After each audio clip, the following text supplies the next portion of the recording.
Okay, I think that we've got a good group. Let's take our seats. There's so many names I don't recognize in person, but a few I do. My name's Michelle Beck, and I'm the chair of USEAP. Some of you know me from before, and some of you are new and welcome. I would like to call our meeting to order, and can we start with introductions since everyone may look different than they look in a little square on your screen.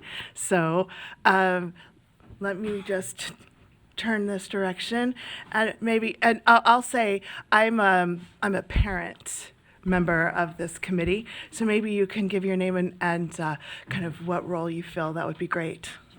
Apparently, maybe could you, so apparently when you pull it down, it goes hot. If it's red, it's hot, but you can also use the buttons, is that? Yeah. Okay, so this is a super cool mic system, and it records what's being said, which is great. If you pull, so the microphone tries to find where the noise is coming from. It tries to follow the noise. So if you pull the mic close to you, it should automatically turn on unless there are several others that are also on, and then it gets confused. Imagine that. So you can turn it off by just pushing the button again. But then you start talking, it's like, oh, there's noise, and it comes back on. So if you either turn it off or you push it away, and there's other noise going on, it'll turn off. But if not, just push the button. So red is hot. Okay, it's pretty simple. But if several people are talking at the same time, it gets confused. Or if you cough like that, see, boom, it came right on. All right, now let's start introductions. My name is Amy Call, and this is my first year on the panel, and I represent parents. Trent Nelson. I've been here for a couple years, so I'm starting to get a feel for how things work, but I represent parents also. Katuska Christensen. This is my 5th year, and I represent parents as well. Sarah Nichols, first year as well. I am a special education teacher, but I applied as a person with a disability. Audrey Dameron. I am a special education teacher. Tabitha Pacheco, and I love this committee because it was this committee that created my position here at USPE. So thank you. And I'm not on this panel as a voting member, but whatever you guys come up with, it's usually my privilege to make it happen and create products for you that you guys can use and distribute. So I'm very happy to be here. I am Jennifer Redden, and I represent DCFS. Amber Shepard, and my first year, and I am a parent. Tim Smith, I am a parent, but I represent higher education, first year. Hello, I'm Amy Langoni, and I represent Utah State Office of Rehabilitation, so kind of known as VOC Rehab or Vocational Rehabilitation. And fun fact, my partner at USBE serves on our advisory board, and she was our chair last year, so we kind of trade off, and she did a great job as our chair, so we appreciate her. I'm Julie Thompson. I'm a parent as well, and this is my 2nd year.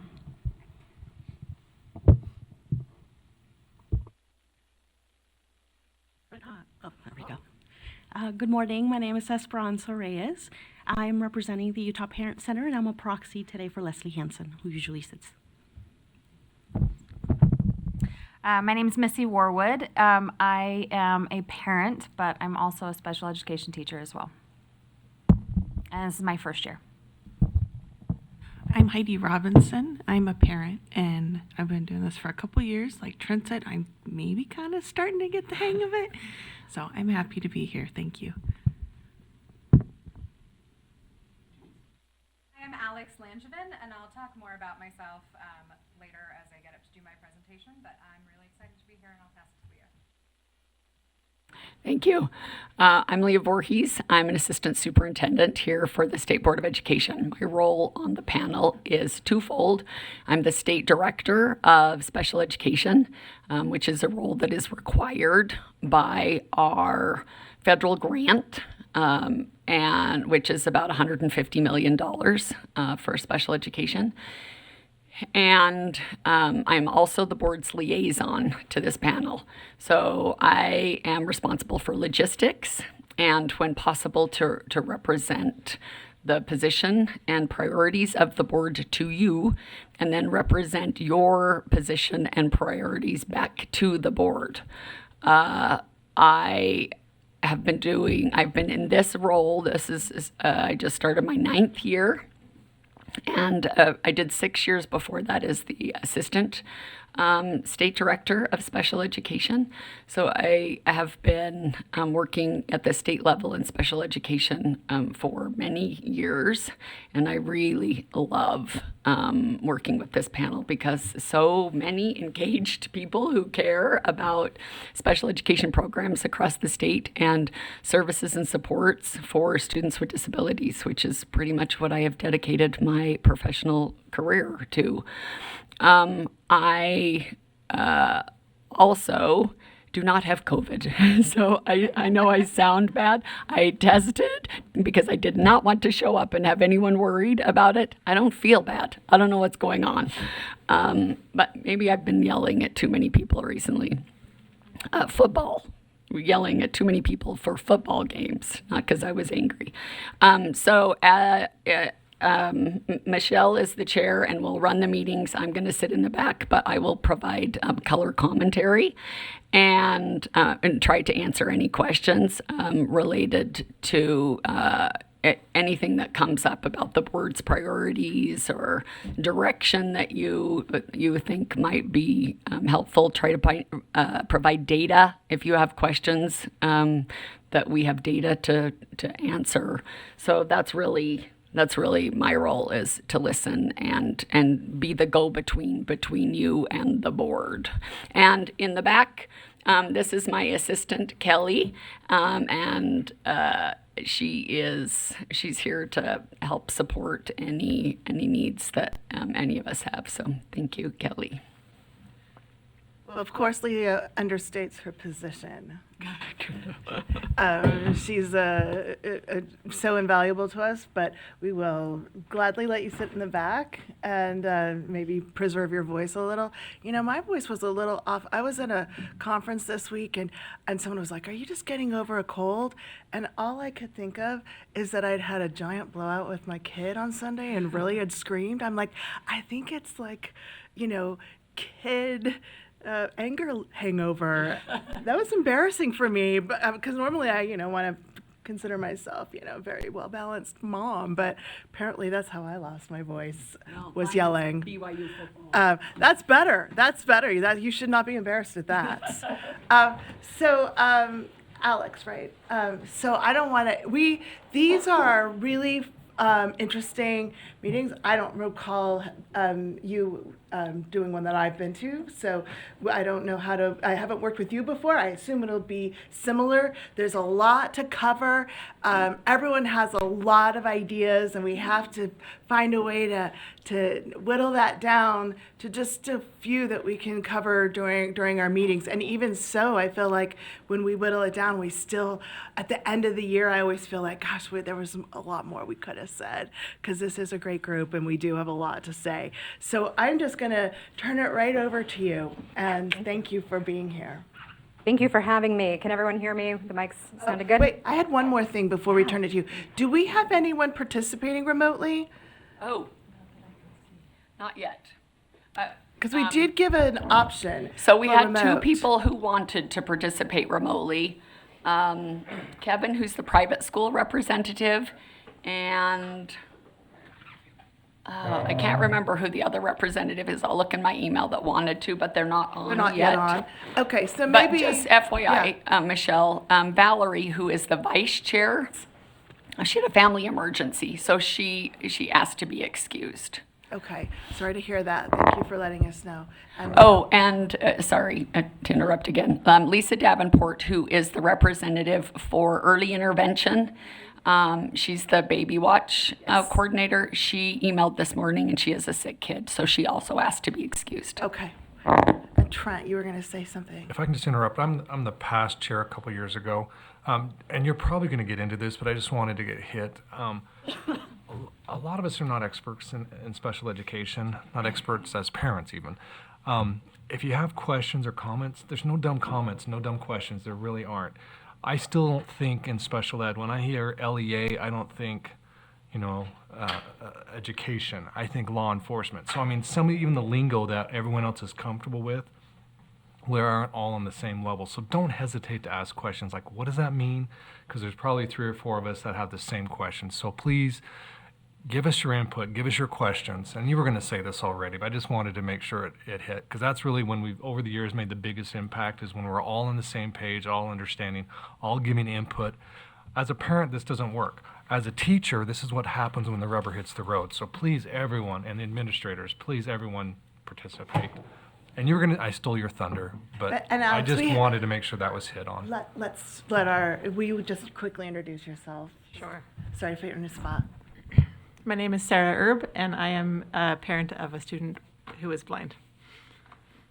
And now, it's your show, Alex. Thank you so much. Hi, my name is Alex Langevin, and I work with TACE, which is Technical Assistance for Excellence in Special Education. Some of you probably recently had an orientation with Frank Podobnik. Yes? Yes, okay, he's my supervisor, so we work together. So I'm here with TACE, same as Frank, and I'm here to do some priority setting. I really appreciate, Trent, you sort of chiming in and talking about how important it is for all of your voices to be heard. And it is really important that that voice is coming from your perspective. The reason we have such strict guidelines about who has to be on these advisory panels is so that we can make sure that we're hearing from many different perspectives, many different voices. We wouldn't want parents to try to get into the mind of a teacher and try to go from their perspective, because that's not what you're here for. You're here to represent as a parent, right? So it's really important that you're true to yourself, ask any questions you want, and just really represent the perspective that you are bringing personally. So we're here to do some priority setting. And priority setting is something that could take all day, and we will try to do it in the time that we have allotted, but it's really important that we hear everybody's voices. So we may run out of time, but that's okay. We'll do next steps if we do. So just really quick for the day, here's our start time at 9. We have lunch at 11:30, and then we're going to try to wrap up by 1. So I wanted to give you a little snapshot of your past priorities. So your 2023-2024 priorities were communication to parents and students with disabilities about available resources, supporting the mental health and behavioral health needs of students with disabilities, prioritizing the needs and best interests of students with disabilities over other school issues such as logistics. Okay, that was your 2023-2024. And then in 2022-2023, you had teacher and paraeducator shortages, parent empowerment, student social, emotional, and behavior needs, and transition to middle school needs. Okay, so why do we set priorities? Anyone want to chime in with why you think we do this? Yeah. Because there's like 800 million problems to solve, and we can only do so much in a year, probably. Yes. Any other thoughts? Thank you. I feel like it also keeps us on track in conversations, because then we have targets and places we want to go.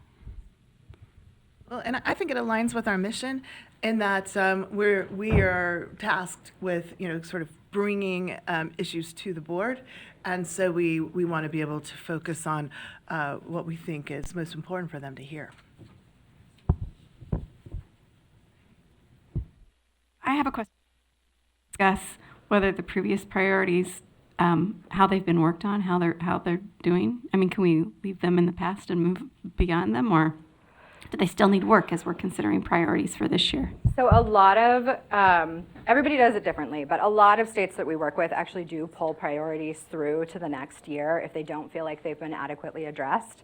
So you may find that as we're doing our priority setting activity, as we're identifying key issues, that the same issues that have been issues in the past are coming up again. And at sort of towards the end, we'll make a decision on if we want to continue with those priorities or if we want to sort of put them to the side and focus on some different ones. That's great, but maybe it would be good to have a review of like how we were addressing those priorities and the progress. Maybe Tabitha is the best person to give us an update. I don't know. Or Leah. Yeah. Anyway, it's just something I think would be good as before we move forward with new priorities. Do we have someone here sort of prepared and able to quickly speak on any of that? I can, if you want, Michelle. Okay, thank you.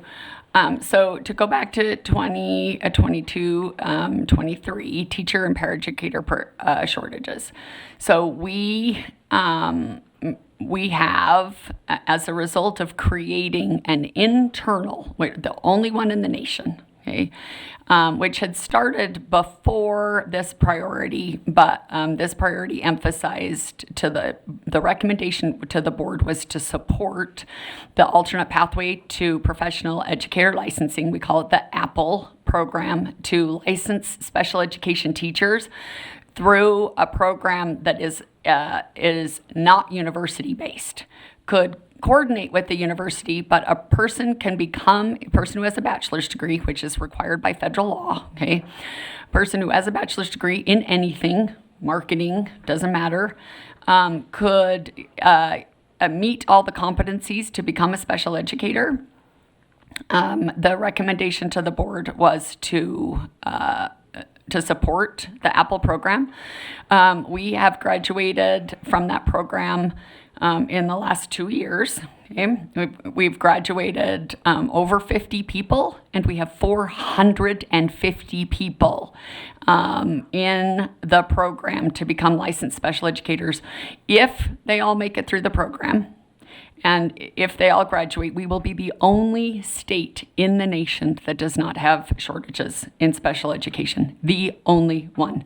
There are 3,500 special educators licensed in the state of Utah. If you do the math, adding 500 special educators to a workforce of 3,500 is a seventh. Like in 3 years, 3.5 years, we will add a seventh to the shortages. We won't have a shortage anymore if they all stay, if they all graduate and they all stay.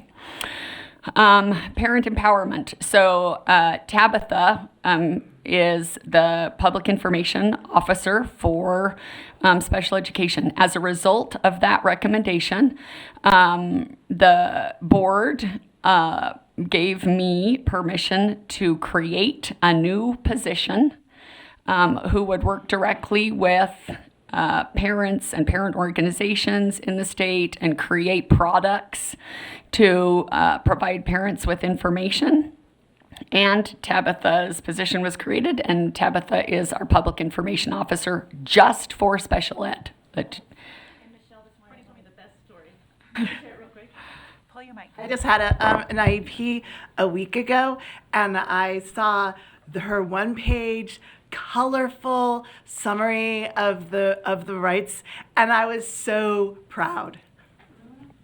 Yes, because you did that. Tabitha and I even talked at the end of last school year after we last met. So there actually are even, and this would be more from the 23-24, there I think are still a couple of things in progress. I haven't touched base with you yet on that. Yeah, so I haven't heard from any other state directors that they have public information officers specifically for their special education programs. They're all kind of jealous. Plus, Tabitha's awesome. Student social, emotional, and behavioral needs. So as a result of and in coordination with the other state agencies that serve individuals with disabilities, social, emotional, and behavioral support has become a focus, a combined agency focus. So Division of Services with People with Disabilities, Workforce Services, the Legislative Coalition for People with Disabilities, the Parent Center, Medicaid. We are all collaboratively working on trying to create a more seamless program to support youth and individuals that have behavioral needs from school through post-school. Transition to middle school needs, like from elementary to middle school was the priority. And we made some recommendations to school districts and charter schools about how to improve those transitions. The board did not take a position on that particular issue, but we in the agency have made recommendations, shared some best practices with school districts and charter schools related to that one. The priorities from last year, so Tabitha has created four documents: dispute resolution, the procedural safeguards, the paraeducators and the teachers, infographics related to communication to parents to be able to support parents' understanding of processes in special education. Again, supporting the mental health and behavioral needs, that a collaboration that began the year before is continuing, and we have met, let's see, the directors of all the different state agencies and nonprofit organizations that serve students. We've met 5 times. We've met every other month in the past year to talk about better coordination and ways that we could support each other. Oh, and University of Utah and IHC have also joined the conversation. Children with special health care needs is already one of the individual groups, agencies in the conversation. And prioritizing the needs and best interests of students with disabilities over other school issues such as logistics, like school schedules, like orienting a school schedule around first students with disabilities and then everybody else. So I have created a presentation with research about that particular issue for special education directors and principals. I've presented it now 7 times, I think, in the past year. And we also invited so we had the assistant director of special education in Washington came, because it's a priority in the state of Washington. She came and spoke to the panel about what Washington is doing. And we took we being my team, took some of the information that Cassie shared with the panel, and I have presented it several times to principals in the state, to special education directors, and to just educators in general at statewide meetings to be able to share the research and best practices around if you prioritize the needs of students with disabilities, the whole school and the achievement and the social, emotional, and behavioral learning of all the students actually improves. It's like raising the water. So we've done quite a bit of information dissemination related to that particular issue. Does that respond to your I'm sorry question? that required you to talk so much, but No. it's super, super helpful as we move forward. No, I'm happy to share. And I those of you who were on the call at the new member orientation on Wednesday, when I said I really appreciate the panel because you're so engaged, and I appreciate the panel because the board appreciates you. The board really listens to the recommendations that the panel makes. They don't always do. Like I said, the transition to middle school needs, they didn't prioritize that. They don't always do what you recommend, but you can see that there has been a lot of work done as a result of the conversations that you have had. So it makes a difference. And Alex, before I turn it back to you, one thing that we have talked about a lot in the last year as well is what what can be done or what can we influence. And there's some things that really will be, that really will be outside of our scope. And then now that I've been here for a few years also, I'll say this. It's the things that are most important to you, and it's highly likely some of them are in these two lists, are never going to feel like they are done, right? Because they're your priority, and they're complex and ongoing. Like, these aren't things we can check off our list, right? It's like gardening.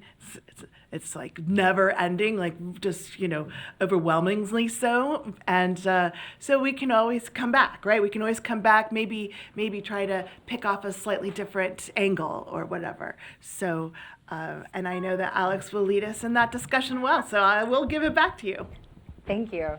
Yeah, that's absolutely true. I mean, even if you're looking at, recruitment, retention, are you looking at, when in the issue of recruitment, are you thinking about the way you're advertising versus are you thinking about a grow your own program? Those are two different angles, right? There's always different facets to all of these things.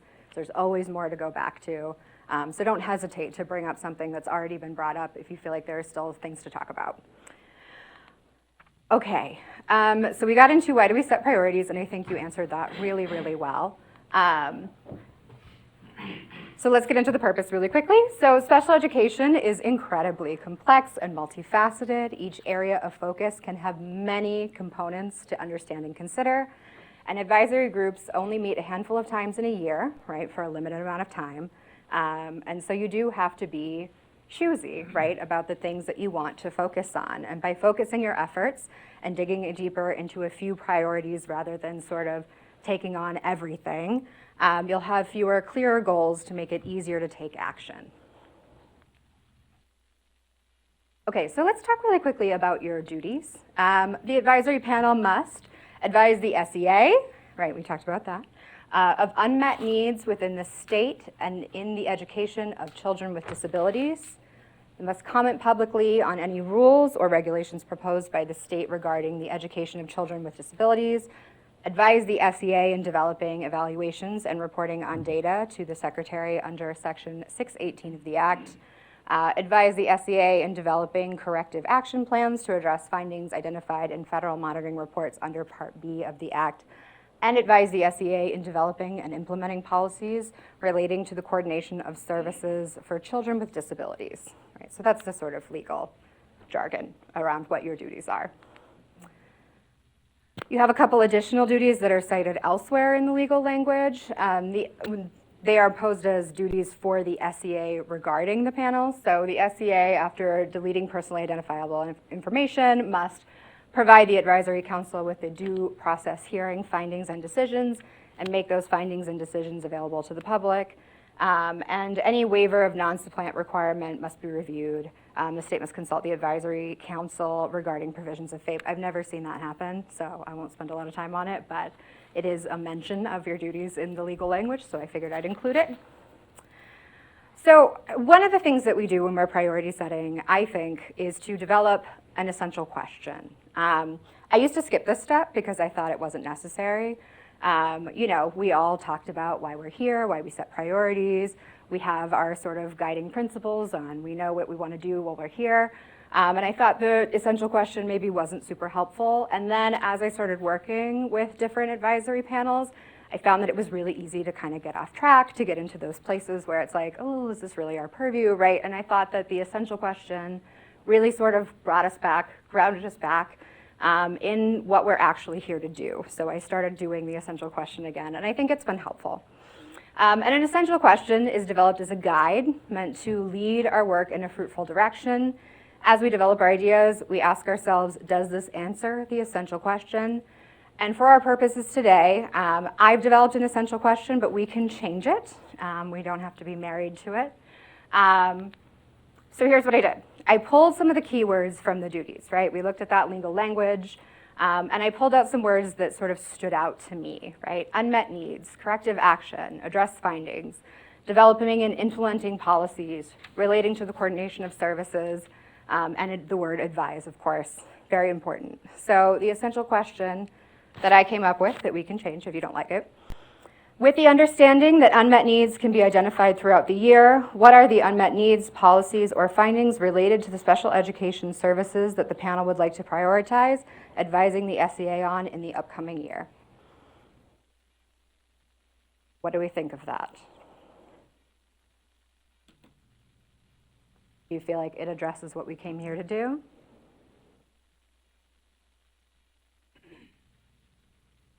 Okay. Sorry, that is the State Education Agency. Thank you for reminding. I need to be better at remembering to say out my acronyms. I drive my partner so crazy. I have a meeting that's like RTI for SLD ID, and my partner's like, how dare you even say those acronyms to me? What does that even mean? What's wrong with you people? So I need to be better about that. Thank you. Any other thoughts? It's not anything that ends up in any sort of official report. It's just kind of meant to help keep us on track. I don't think it's limiting in any way, so I think Okay, it's good. perfect. Good. All right. So here's the priority setting process I've sort of laid out in bullet form, but I'm going to kind of abandon my slide presentation for this moment now, and I'm going to get into this situation here. Has anyone ever seen or used a sticky wall? See some nods. You did it last year. Okay. Okay, so the sticky wall is supposed to be about as sticky as a Post-it note. So you have the ability to kind of take a paper and stick it up. And what's great about that is that we can sort of write down our ideas and put them up on the board where we can review them and work with them in a more physical, tangible way. So the first thing that I want us to do is we are going to sort of quietly to ourselves do a brainstorm. So we're going to take one of these half sheets, and you can see I just use a pen to write 1 through 10.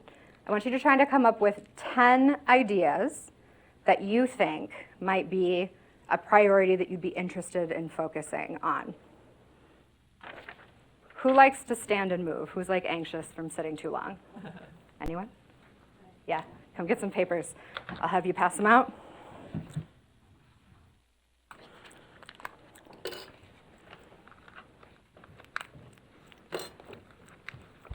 Michelle, I think we had a couple more people come in after introductions. Maybe they can introduce themselves. I think only you did, because you have been introduced. I have somebody next. Oh, someone over here too. Oh, yeah. Let's do that while we pass out papers.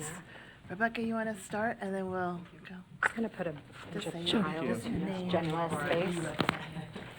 My name is Rebecca Spencer, and I am a SPED parent.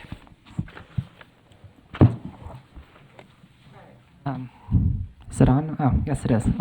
My name is Maya Anderson. I am an education attorney with the Utah Disability Law Center. I'm actually going to put like piles. Thank you for reminding me, Katiska.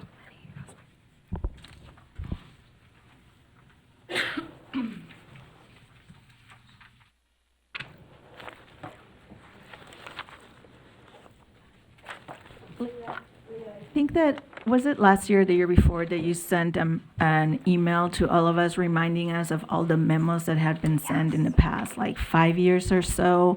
Yeah. And I'm thinking that, because this is great the last 2 years, but I know that you sent out something so that we remember everything that we've actually worked on has been sent out. And I appreciate, Julie, when you brought up, because there's some things from that we also had great success, and some things that did not get addressed by the board that we felt were very important. I can't remember when you sent it, though. Yeah, I'm happy to resend. Yeah. I can resend. I can send with the notes from this meeting so that you just get one email with all the information. Does anybody else need a pen?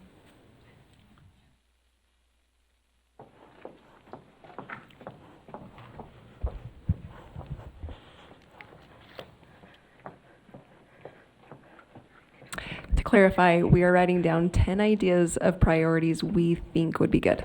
Yeah. And if anyone else is feeling pressure to do 10, I am not that smart. I can't do 10, so. I'm going to tell you part of the purpose of asking you to do 10 is it's a number that I think you'll struggle to get to. And the reason that we ask you for such a big number is because it helps you to get really creative towards the end, which can be nice. really pull from the depths. But if you don't get to 10, that's totally fine.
A little less than 2 minutes left.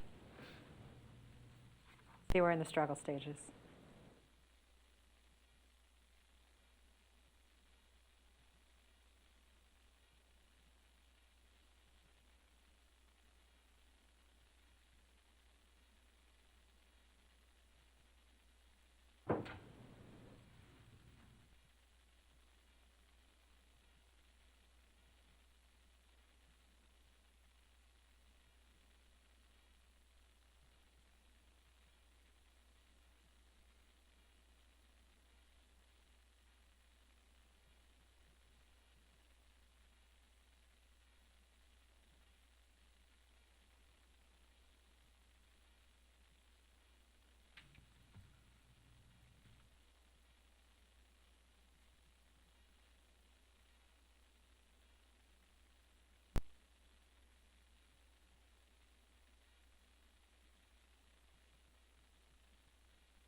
Okay. All right. How'd we do? Was it difficult? Or did they flow? Too slow. Time was challenging. Yeah? Did you need a little more time? No. You felt good? Okay. All right. Okay, what I'm going to have you do now is I'm going to have you turn and talk to the person next to you and share your lists. And I'd like you to consolidate your 2 lists of 10 into your 4 best ideas between the 2 of you. It's difficult to do. It does not have to be 2 from each person. It's however you want to do it. You may have 4 overlapping ideas, so it may be very easy. You may want to pull your chairs away from the desk. I don't know if the mics will pick you up as you're turning and talking, but if you're having a hard time with that, you may want to scoot back. We're, like, a group of 2 is going to come up with 2, or a Come group up of with 2 4. come up with 4? 4. Yep. 4 ideas between the 2 of you from your 2 lists, your 4 best ideas. Numbers wise, it's to the person to your, yeah. Okay. Hi. Remind me of your name. Jennifer. Sam. I realized I should put one for you representing. Okay.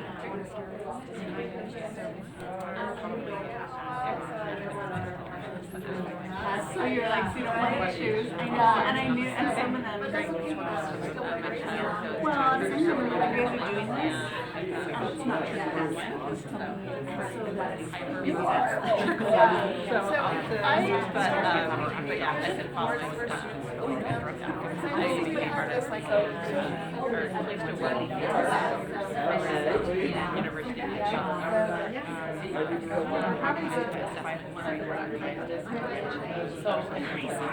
In your way. Yes, we're doing a turn and talk. So with our partners, and I think you might be the odd person out. So I'm going to put you with this group here, if you don't mind. Yeah. All right. Come on, scoot this way. Hey, y'all. Do you mind if we have another join your group? So between the 3 of you, 6 ideas. Okay, you get 2 extra. Yeah. Okay, oh, yeah, like, maybe along lines of that, my number 10 that I need to do is, there is a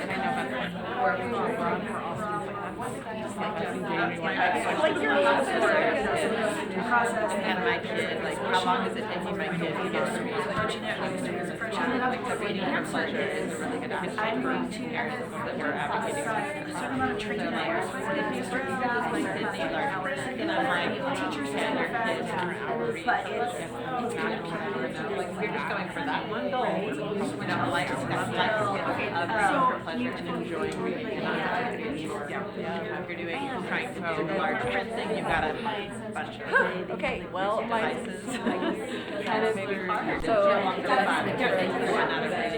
like, well, okay, so that's been a big thing, but also, did you, how have you been on your like my first like time unless you're proactive. So I'm like I think that about spending a couple of minutes and see everybody, but I always talk in the street, like represented. Okay, so one of the things I think that's really frustrating to have, like, well, this school district, and I've heard in our for example, to come down, school support, like, a lot of schools that we homeschooled my daughter, they're doing a great job. And they're well taken during that yours. And I'm like, you can't do that. Because of an alternate something like job description. And we don't our school and you load the cap in the room. This much, you get like a bunch of parents. This much, you get teacher, whatever. So that's very absolutely no cap for that. And there's some markers. Oh, you didn't get any good colors. You know what? I'm sorry. I'm going to fix that. Here you go. Of course.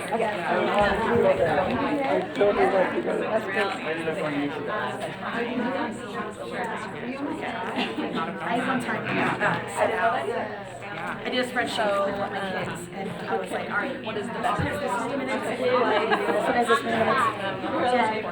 Once I did it all out, it was like more than like there are. Like, even if I did it all out, just like this physically. So in my church, at home, and I think that's how craft is like, and then there's and I said, admire your choices. You know, what are some things that you like? What are some things that you like? Like, some people have like in the wheelchair, right? And so different people are very so, but also thinking like, how can we educate on autism as well? Autism is like, so I have 3 special needs who have no longer meaningful, and that is right. My daughter goes through policy in a wheelchair. Like, that's really apparent that they have disabilities, but kids with autism need to right? And so they might get completely right? And so there needs more education these are some So that I've got a lot of things are going to be like happening, you know, multiple aspects of certain things, but that makes sense, right? and then like statewide reporting, like do we have actual data that we're saying how are we? I'm going to interrupt you all just for a very brief moment.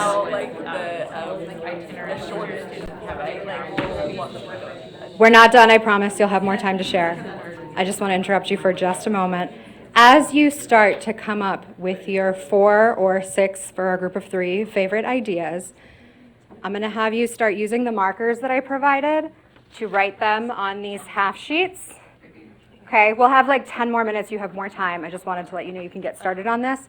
1 idea per half sheet, written in large. This is my best teacher handwriting. It's not very good, but it's the best I could do. So in your most legible teacher handwriting, 1 idea per half sheet. So you should end up with 4 half sheets, or 6 if you're in my group of 3. Okay? You have 10 more minutes. Keep talking and sharing. Problems at schools become punitive. That checks, I guess, it's just an additional paper for the district to like monitoring of literacy data. Every problem that's paper. Right. It's all academic, right? Because the academic students don't take the RISE. They have an alternate test. It's not the RISE. So what I learned at that spring meeting, she was like, the federal law states that as if, like, when you look at the numbers as a whole, there should be only a small percentage of students in distribution of RISE. Or the state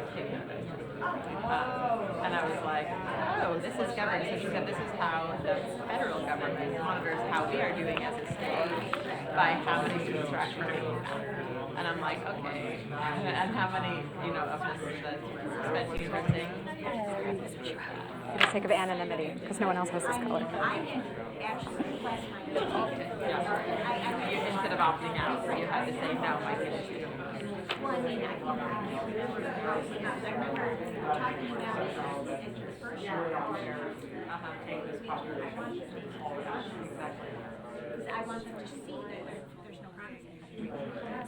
what I realized is my kid wasn't reading quickly enough to be able to actually finish the test, even with the time or whatever else.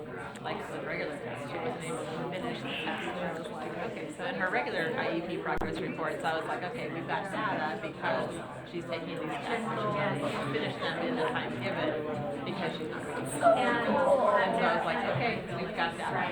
We need to take, you know, we need there's these like dinosaur policies along that the are in right. the district They need to be able to using the whatever I really like this. technology how your student uses an AAC device or whatever.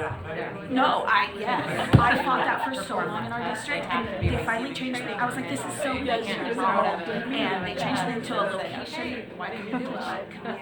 They have to be able to use that really well. Okay, so bad district policies, either actual policies or what the practice is.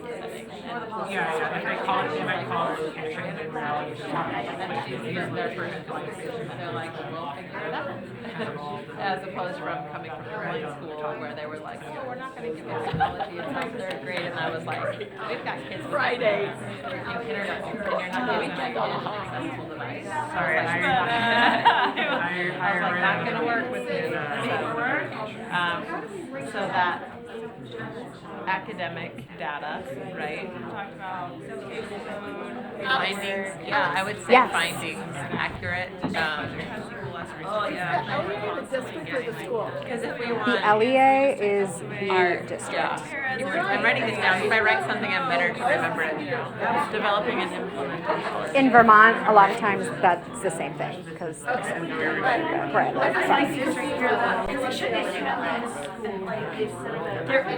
Maybe because then they make sure that there's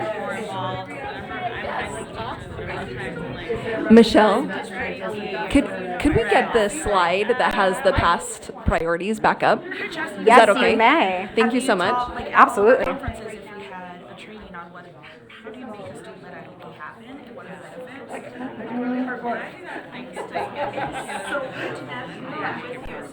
I've done that in the past, but now I've been typing, yeah. Can you read that from back there?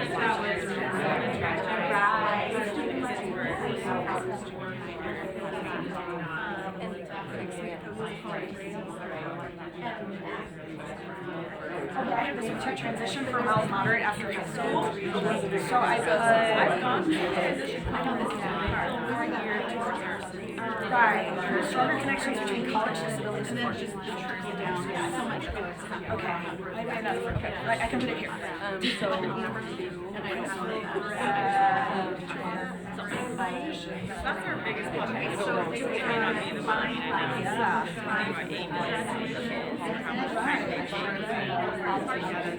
I also have, recruitment, retention, teacher recruitment and retention, and paraprofessional recruitment and retention, which for pairs, I feel like a lot has to do with money, their calculated for the part-time hours, whatever. But like, you get a good parent, it changes everything. And then you lose their because they you're like, I probably get a full-time job with benefits. I've lost mine to, she finished her master's degree, so she is a librarian now.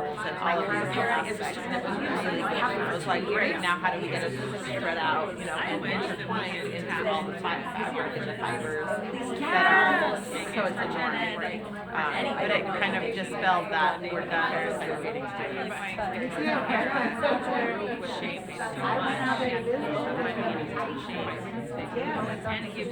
I would say academically appropriate.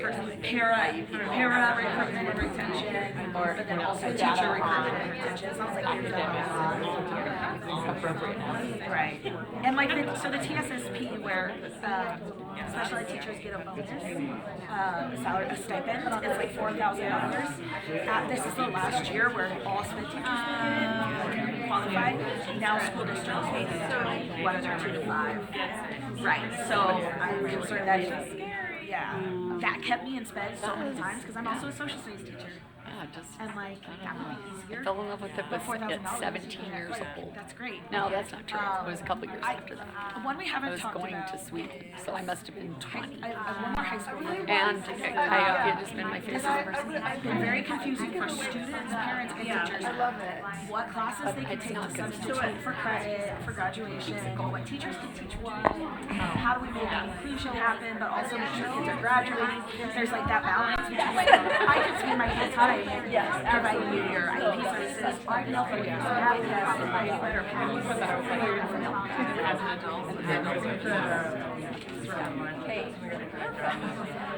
More after than they do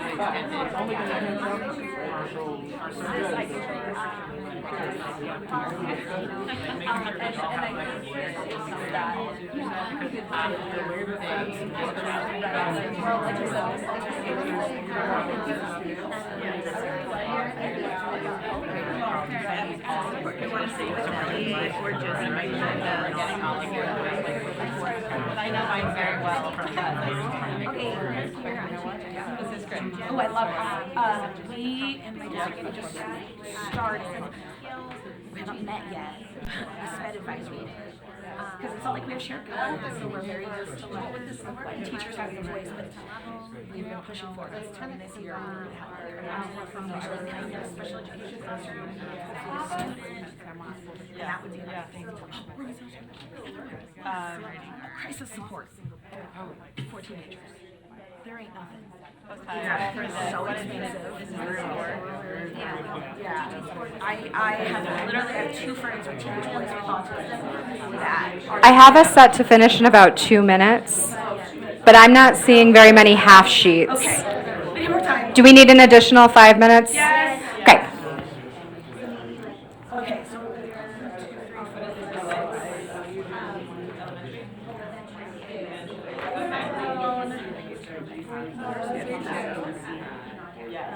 Okay, so. Building up to 6 for us. So let's start special education. For district level or you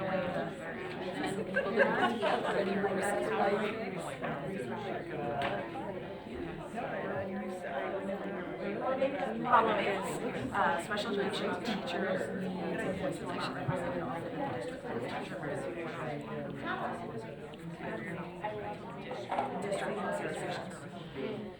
and then along with that, we talked about the dinosaur laws, right?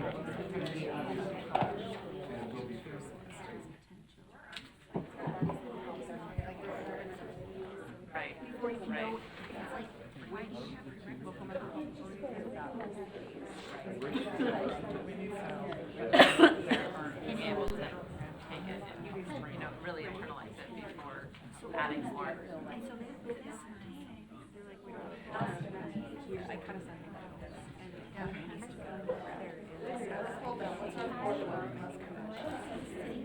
Behavior. I think it's the behavior support. Serve as a roadblock for faith. And she said that her son.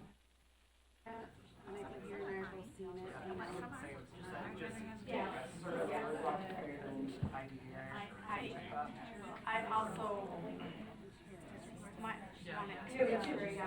after the creation. I mean, I Want to write with marker? You want to change color? We got a rainbow. Your due process thing. Okay. So how about we do that? Yes. For that student, is it sufficient for the school to buy all the technology that they need and then to train the teachers to train the students on how to use it? That's a big question I have because it's hard to disaggregate. Like, this is how much money is following the student because this district will get this lump sum of this much money, and you're like, how much money does my student get? Does that make sense? And it's like, well, as much as they need. And I'm like, that's sufficient. And I'm like, we'll hire someone.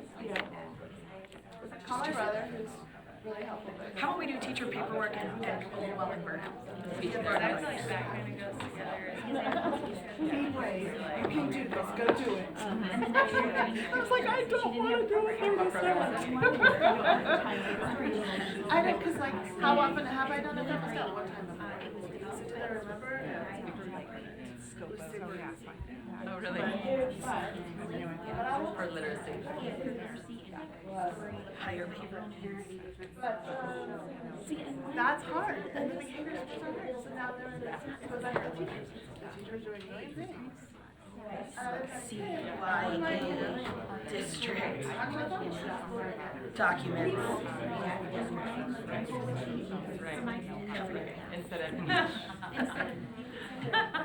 We're down to about a minute and a half. Okay, what do we got? Can I put that down as one of our common? Okay, how about? Alright, so let's just come back to that. Funding talk about for how we think it's technology and programs needed. And then, so I think you wanted to Trying to look do that at one, how? Just say how? yeah, how to, something about this.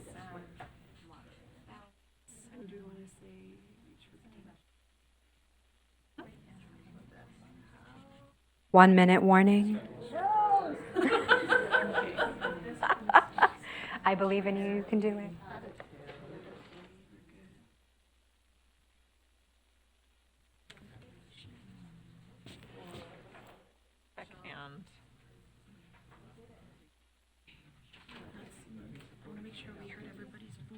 like my voice was heard. My important things.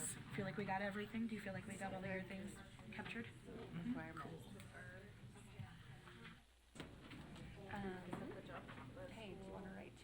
Have you had issues with things not being accessible? Okay, I'll take the bottom two. Programs not being accessible. Like which types of? We're there, so everyone else can do that. Here, I'm gonna put it on SMED teacher overwhelming her now.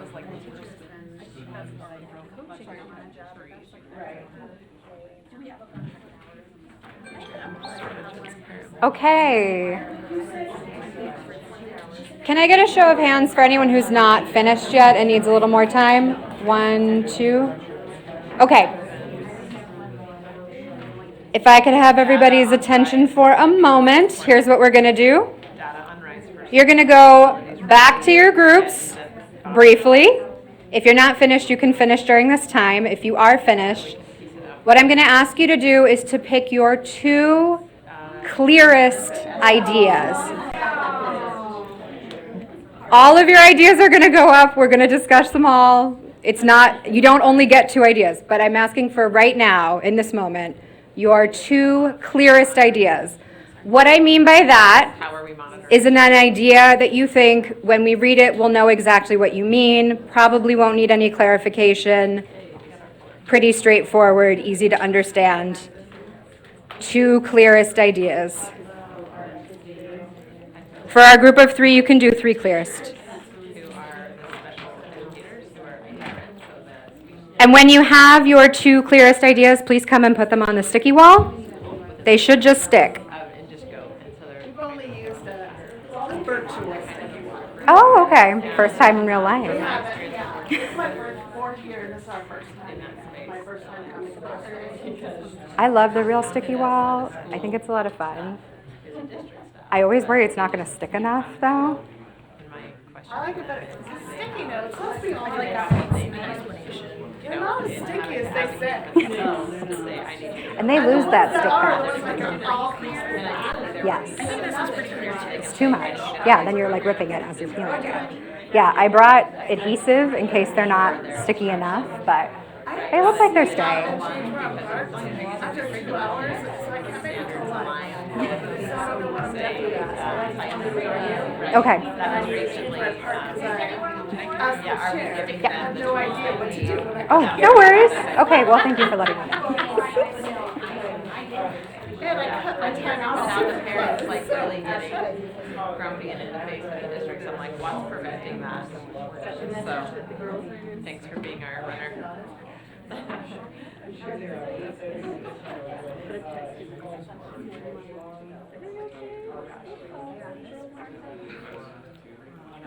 We're putting up all 4? 2 clearest. 2? 2 clearest. You can go back and discuss if you need to. Of course. Huh? Nope. Nope. Just whatever you think are your 2 clearest ideas.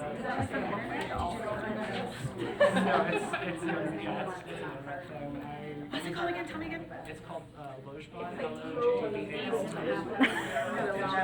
Oh, it's not supposed to be. They'll all go up. That is so cool.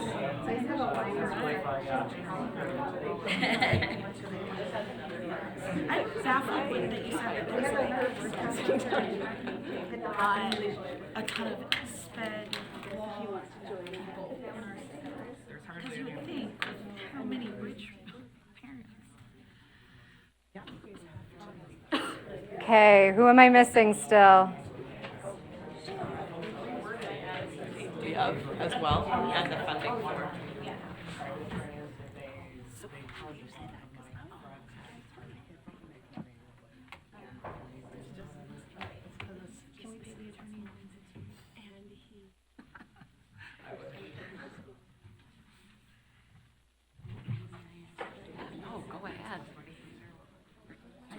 My school and now it's you're totally fine. Not educational. Did we put our other 2 on yet? Or? Not yet. Nope, just the 2 clearest. 2 clearest. Not because they won't all go up, but because it can be overwhelming when they all go up at once.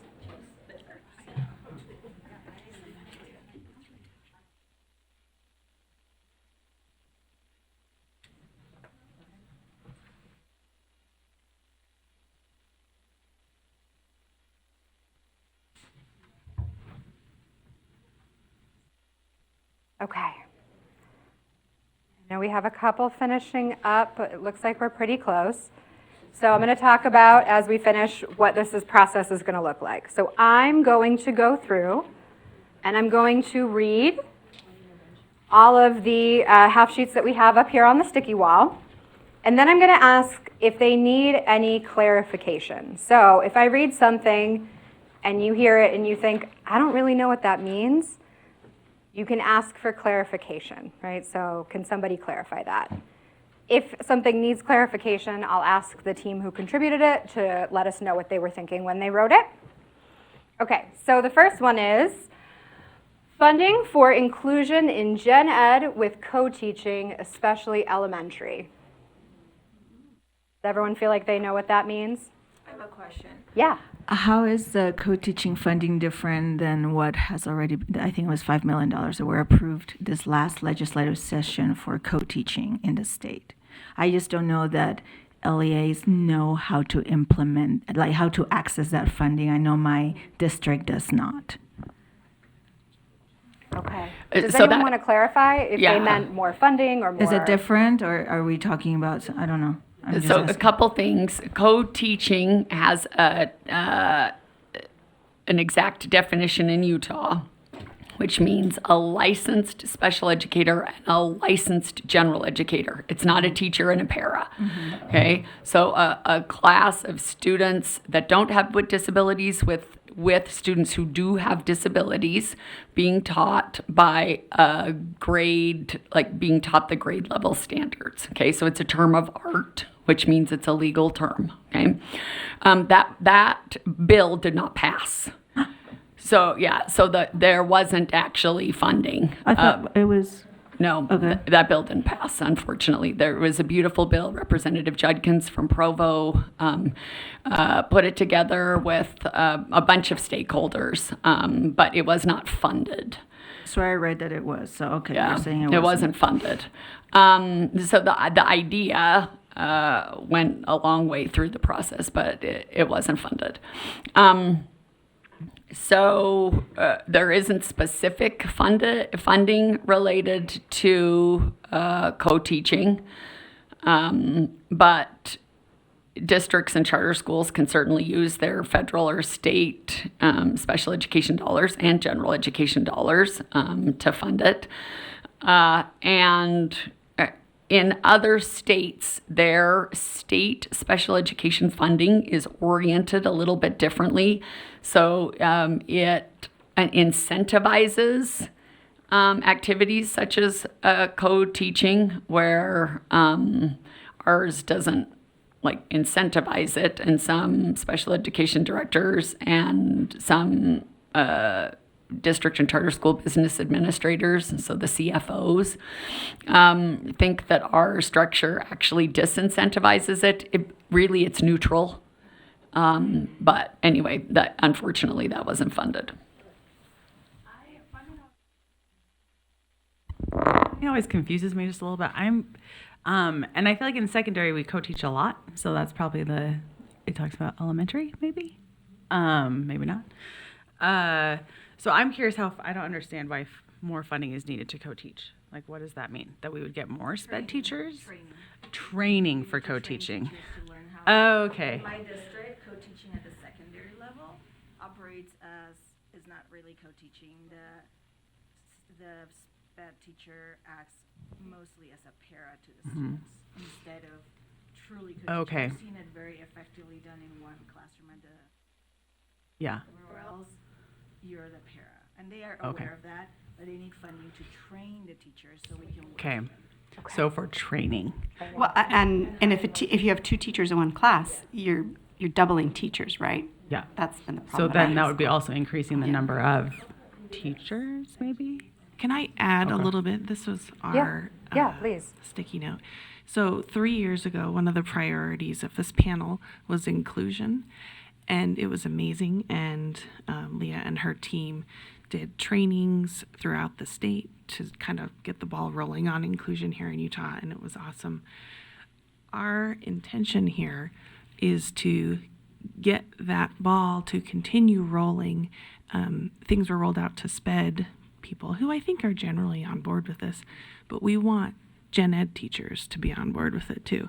And a super effective way that we feel that could happen is to get co-teaching to start happening in school. I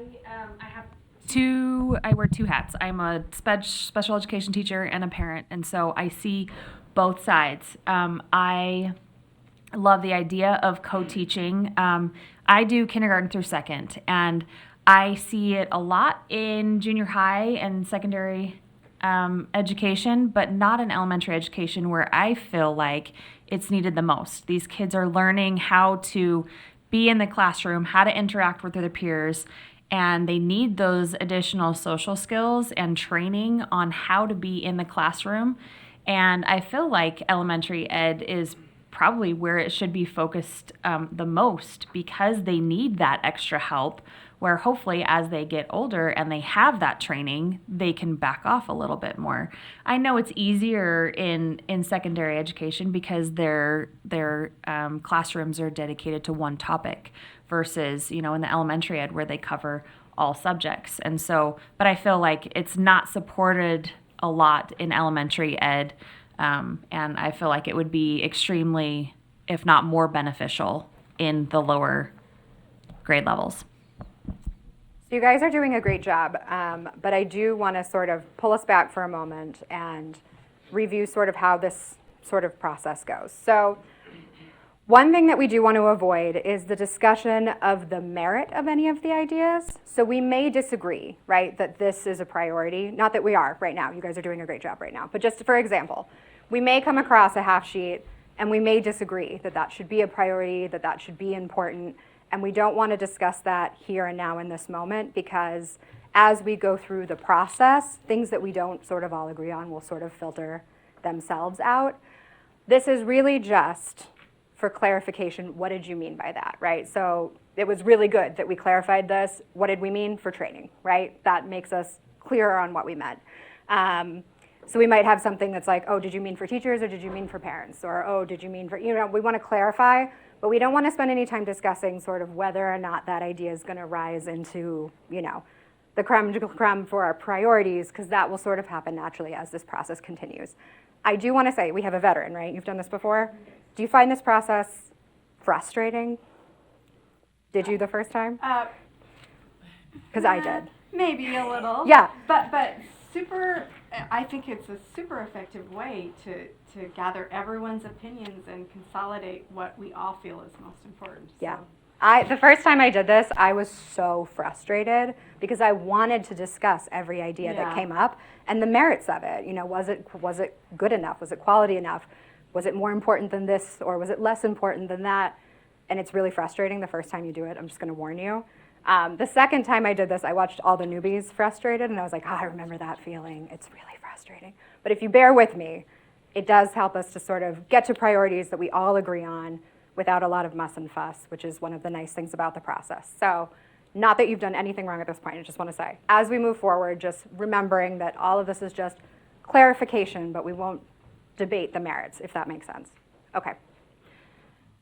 Educating all students on physical and invisible disabilities, mental and behavioral health. Does anyone have any questions about what the group meant by that?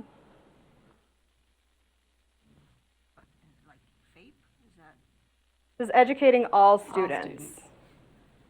Can I clarify? Yeah. Because this was ours. Yeah. So we talked about so I have 2 little boys with Down syndrome. It's very apparent that they have a disability, right? And I have a little girl with cerebral palsy in a wheelchair, is nonverbal, very apparent that she has a disability.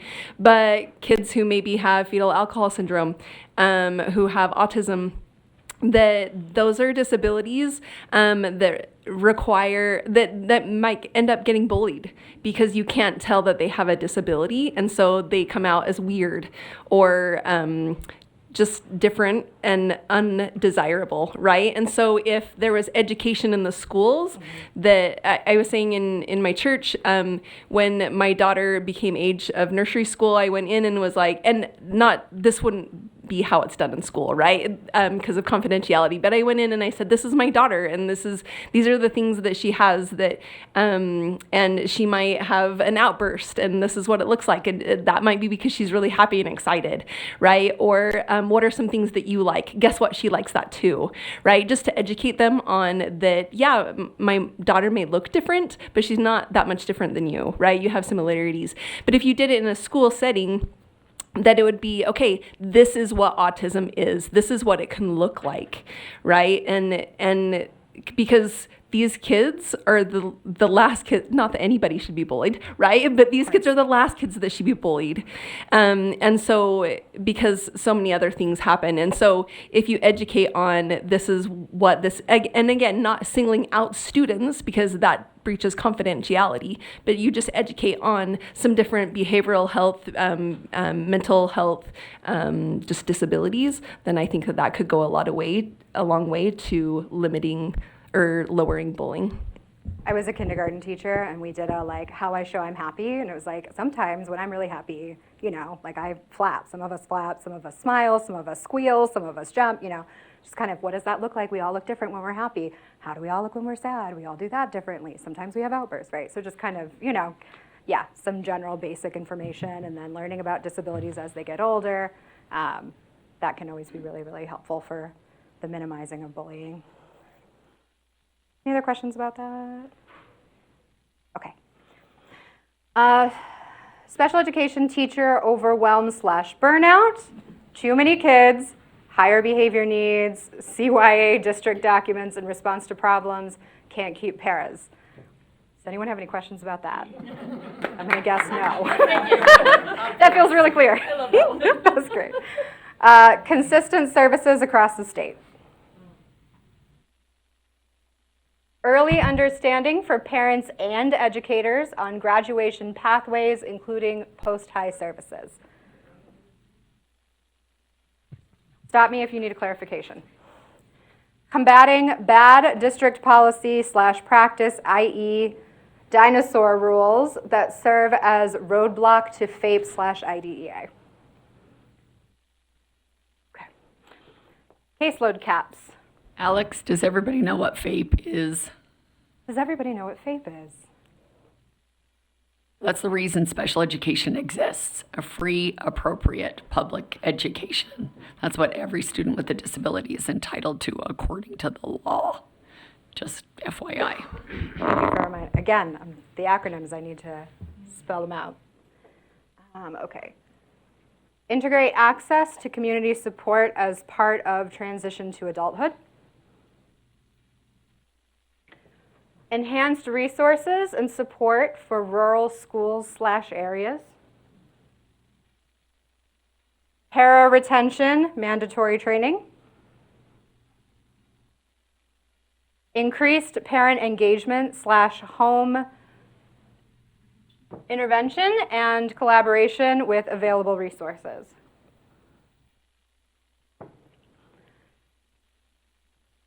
Flexibility and specificity in meeting individualized needs throughout the creation and implementation of the IEP. Academically appropriate IEP goals. Establish achievement benchmarks for math and reading. Accessibility and sufficient funding for tech, apps, and programs. Implement meaningful inclusion practices. And promote parent advocacy support with the LEA, which is the lead education agency. I think you skipped the one. Did I? Which one did I skip here? The one that's kind of angled in the middle. This one? Integrate access to community support as part of transition to adulthood. I will skip them though, so thank you. As I try to get them all, but I will forget some, I'm sure. Okay. All right, the next step in this process is to make some pairs. So we'll put two half sheets together that we feel belong together. So what do I mean by that? They could be related to the same topic. You could feel like in spirit they're talking about some of the same things. Ideas that feel linked in some way. They don't have to be exactly the same, but they're adjacent to each other, right? So we're going to make a couple pairs here. Does anyone have anything to start us off with? Something they heard that they thought maybe could be paired? Yeah? Caseload caps and sped teacher overwhelm burnout. All right. Now, none of these are set in stone, and we can always move them. And if at some point we're having a hard time putting something together or struggling to figure out where it goes, if you're the person who wrote it and you're like, the spirit of it was really more this, then let us know, okay? Another pair, maybe. Yeah. There were like 3 about inclusion. Inclusion? Funding for inclusion? There's another one for practices, and there was another one. Implementing meaningful inclusion practices and Right. Oh, go back. Wasn't it? apps and programs, benchmarks for math and reading, advocacy for support, academically appropriate IEP goals, flexibility and specificity in meeting individualized needs, Co-teaching. funding for inclusion in gen ed with co-teaching, especially elementary. What does the orange one say below where your hand is? This one? Yes. Consistent services across the state. I think all together, like academically appropriate IP goals could go with the established achievement benchmarks for reading and the actual learning of the student. All right, academically appropriate IEP goals and establish achievement benchmarks for math and reading. Good. Another pair. I think the increased parent engagement and promote parent advocacy are at least adjacent. Yep. Isn't there one about rural services across the state? With consistent services across the top blue one. Rural. The red one down here. Down on the bottom left. All right, great. Okay, any other pairs? And it's okay if there's not. Graduation. The para-training can go with the caseload caps and the sped teacher overwhelm. Just pairs for now. Oh. I know. It's so hard. This is one of the frustrating parts about this. Just pairs for now. So we have left over combating bad district policy, para retention mandatory training, flexibility and specificity in meeting individualized needs, and accessibility of sufficient funding for tech, apps, and programs. Oh, and there's one more up here. Educating all students on physical and invisible disabilities. It's not time. No, it's okay. Well, we're gonna have an odd number of papers because Yeah, we had 3. it's totally fine if there's no more pairs. If we're done with pairs, we can be done with pairs. Can we add 3 to a group, or do they have to be in 2s? Just for now. That's okay. I think the bad district policy can go with flexibility and implementing IEP.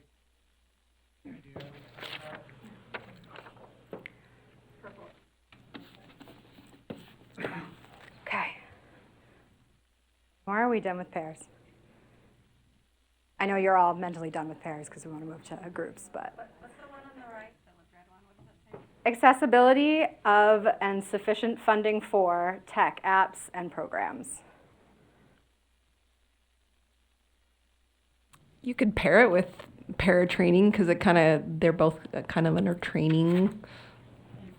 Funding, yeah. Okay. This is something that's not a pair. That's okay. It doesn't have to be. We could be done with this stage. Okay. I feel like we're done with pairs. All right, so the next thing I'm going to ask you to do is to get back with your small groups and to put up any ideas that you feel are not currently represented already. So something unique. If you feel like the wording is similar, but your idea is fundamentally different somehow, come on and bring it up. This is a little bit, this bottom, there was one about community. Yeah. Cool.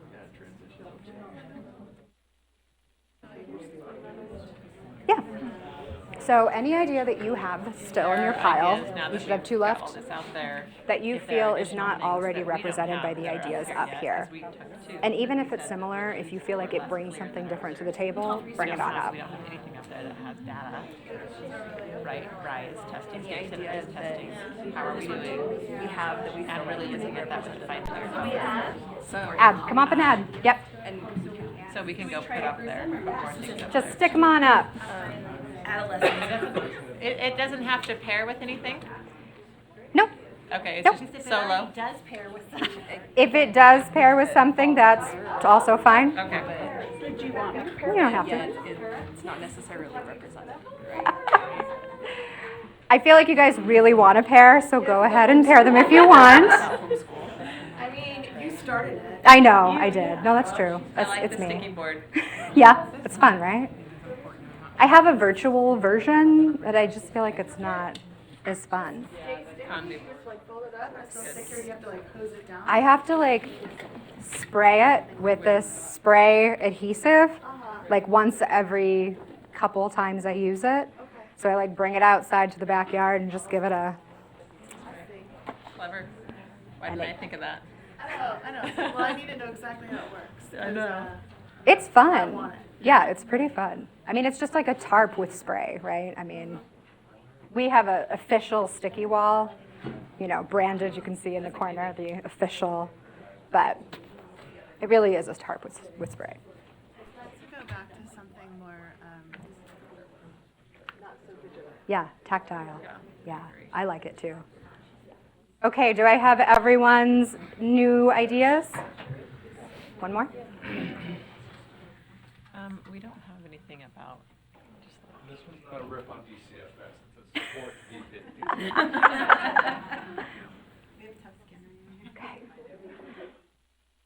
Okay. All right. Now more than ever, I will miss some because I think they were here before and they're new. So if I do skip some, let me know. Okay, so I think this is new, access to mental health and crisis support for middle school and high school. And I see that it's been paired with educating all students on physical and invisible disabilities, mental and behavioral health. How do we feel about that pairing? I'm seeing some no's.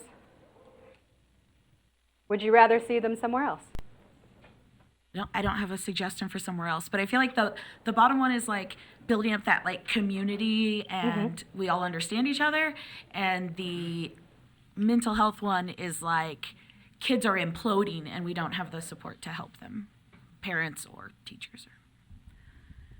Well, I think they do pair with the behavior support ones. The top one also pairs with the behavior supports that were added. Go down. Here. Okay. Nope. The green one pairs. The green one go. I see. Okay. Yeah. I gotcha. I know. Yeah. Right. At this point, we can put small groups together, 3 or 4 or 5 or however many. I'll allow it. All right, so access to mental health and crisis support for middle school, high school with these two, I'm hearing. Greater understanding and use of BIPS, which is behavior intervention plans. Some people call them BIPs. Through positive behavioral intervention strategies and behavior supports with this access to mental health and crisis support for middle school and high school. Does that feel like a better match? We can always change our minds also as other things get read. Okay. Here we have, this was here before. This was here, no. Early understanding for parents and educators on graduate, no, we had that. Criteria on qualification for post-high services. Okay, so that one's new.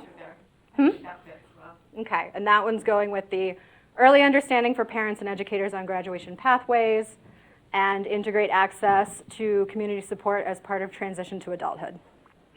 That feels like a good group? Okay, all right. We have allowance of outside contracted professionals. We have update dispute resolution submission options. No more fax machine, please. Valid. That's very specific. You can tell someone's. I remember that one. It's a good one. Okay, these were here before. Can we go for para training stuff over with sped? Para We're allowed to do 3. para Those are different training. than teachers. Green one right in high level. Write it out. Okay, yep, this one. And this one. Those don't go together. That's a different Just the funding. para? Overwhelm, retention. Okay, para retention, mandatory training with caseload caps, special education teacher overwhelm and burnout. Does that feel? Can we put the allowance of outside, can we put that with the behavioral health? Because that's kind of what we meant. Mm-hmm. Like, with this one? Or yeah, mental health, I mean. Okay. Can I ask for some clarity on that? Yes. What specifically besides mental health? I have an additional aspect of where there is a need there too, besides mental health, but I was curious what your goal is there of that. So that is what we were talking about. Mental health agencies are having like an actual therapist being able to come into the school instead of like a school psychologist, school counselor that can actually do therapy because of caseloads, right? But also I was saying that there is a lady in my neighborhood that has a personal therapist, not mental health, but working with her son on different speech and different things. And when he went to school, he just shut down and wouldn't talk to anybody, but he talks openly to this behavioral therapist. And so the mom asked if the therapist could come into the school, and they said no, because this person's not contracted with the school, and that's in the best interest of the child, and that's not being met. I see. I would add to that too, like occupational therapy looks very different outside of the school setting than it does in the school setting. And so that's what we were talking about, like, can providers come in? Do they have to contract with the school, or would the school allow them to come in and provide services, billable services at the school, and having them not be denied when we know a youth might benefit from that, and have a lot less missed academic time if they're able to come into the school to do some of those services. So another aspect of that is allowing the SPED team to really be flexible and say this meets the student's educational needs and put it on the IEP because it's obviously working.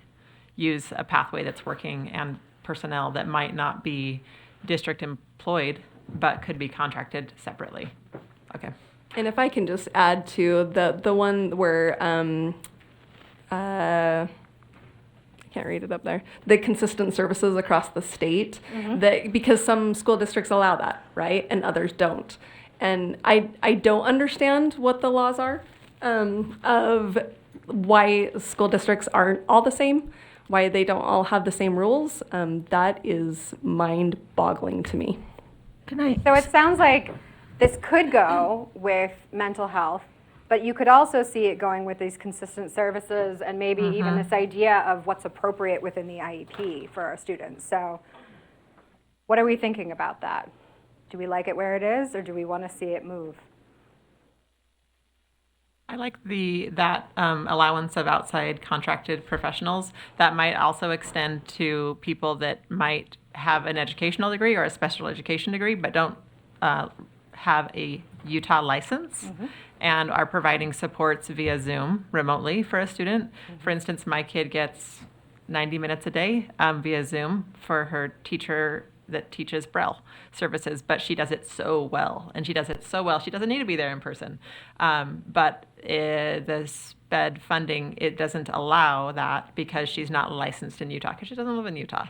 and she doesn't need necessarily licenses in each state, but it's not, she's counted as like an aide rather, or a different support or whatnot. She can't just be counted under the SPED allotment as a SPED teacher for this SPED team, which is tricky. So I think it would go better for finding underneath with the enhanced supports for rural schools and consistency to be able to really tailor that to the students' needs. Now, the group that wrote As it, a trio. does that feel like, would you agree with that? So for Or do we need a rural, second one that goes in both groups? 'Cause I mean, that's what they obviously do. they'll overlap with both content categories. We totally get that. But telehealth was one of the supports for rural schools that we did have in mind. Yeah. So shall I? I think consistent services could just go on top and just could encompass everything.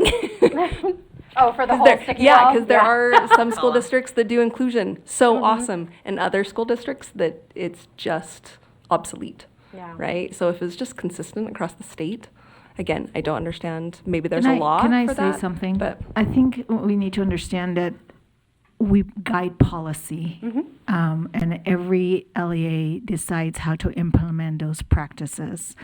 And the state does not mandate how policy is implemented, which might be why some choose to be more inclusive, and we want standardized inclusiveness. And that's why we've worked on the inclusion project for a couple of years, or 3 years by now.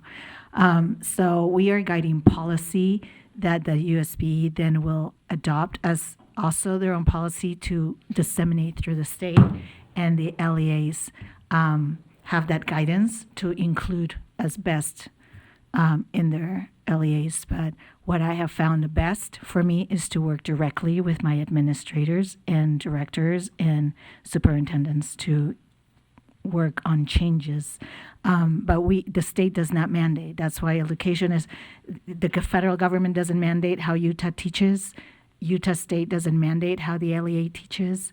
And, even the SPEC directors don't mandate how every teacher implements in the classroom. I think you would all quit, right, if you were told exactly how to teach everything. So we just need to keep that in mind as we put these priorities in place. I think with the consistency, though, one of our concerns is like Utah High School Athletic Association doesn't really allow for students to move for sports, right? But we see families moving to get better services, better IEP services, better mental health services. And so we see families moving different places in the state because they can't get the help they need. And so that's a big piece of that consistency across the state, is to prevent families from having to move in order to access services. And that goes along with the rural piece as well. Families move when you have an autistic child in a rural area. Typically, you end up moving by the time they get in high school because you cannot access services education-wise or any other services. And so that's part of what we had in mind too, is like if we could figure out how to have consistent services, families would not have to leave their home and their community to get what they need to support their child. So then am I hearing that the consistent services and these allowance of outside contracted professionals are really all about kind of focused around this sort of equity idea and this access idea? So should we put them together then? That's great. For now, we can change it. If you don't like it, don't let me bully you. I'm not trying to push you anyway. Can I just say one thing? Yeah, please. Don't give up on doing some things you think should be implemented. Just because FAPE is out there doesn't mean it's being done. So if there's things, inconsistencies, maybe that inconsistency violates FAPE.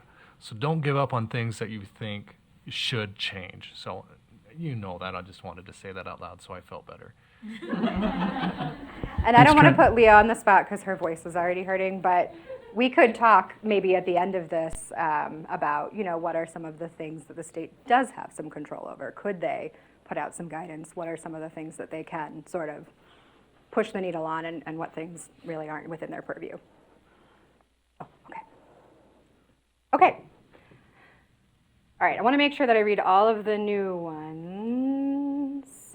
How can we promote an attitude of reaching for potential in environment of specific requirements and reporting? Did I read that correctly? Flexibility, specificity, right? Right. To the left. Oh, here? Nope. No. Left.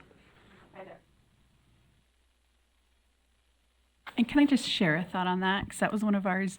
As I'm like working with my son's team, like I keep quoting to them this idea, and it's a poem. It's from a poem I love, but I always say, "A man's reach must exceed his grasp, else what's a heaven for?" Like I'm like, you got to try. You've got to reach for this child, but it comes with this tension because federal law does not require the schools to reach for our kids' potential. It requires them to offer FAPE. And, you know, and that's fair because I can't say my son has the potential to be a piano virtuoso, therefore you must meet it, right? But at the same time, can we not just try a little harder? Like, don't write off this child because of his scores and where he's at. Like, how do we get them to look and see potential and try for it when it's not required? Sarah, can I just comment to that? With the meetings last year and the meaningful inclusion that was implemented, and one of the points that I came away with there was assume competency. We would never assume that a student is not competent until data directs otherwise. And so that assume competency, that they have a potential, that they're not just there filling up space, they have potential, and assume competency to reach that potential. Absolutely. Thanks. Okay.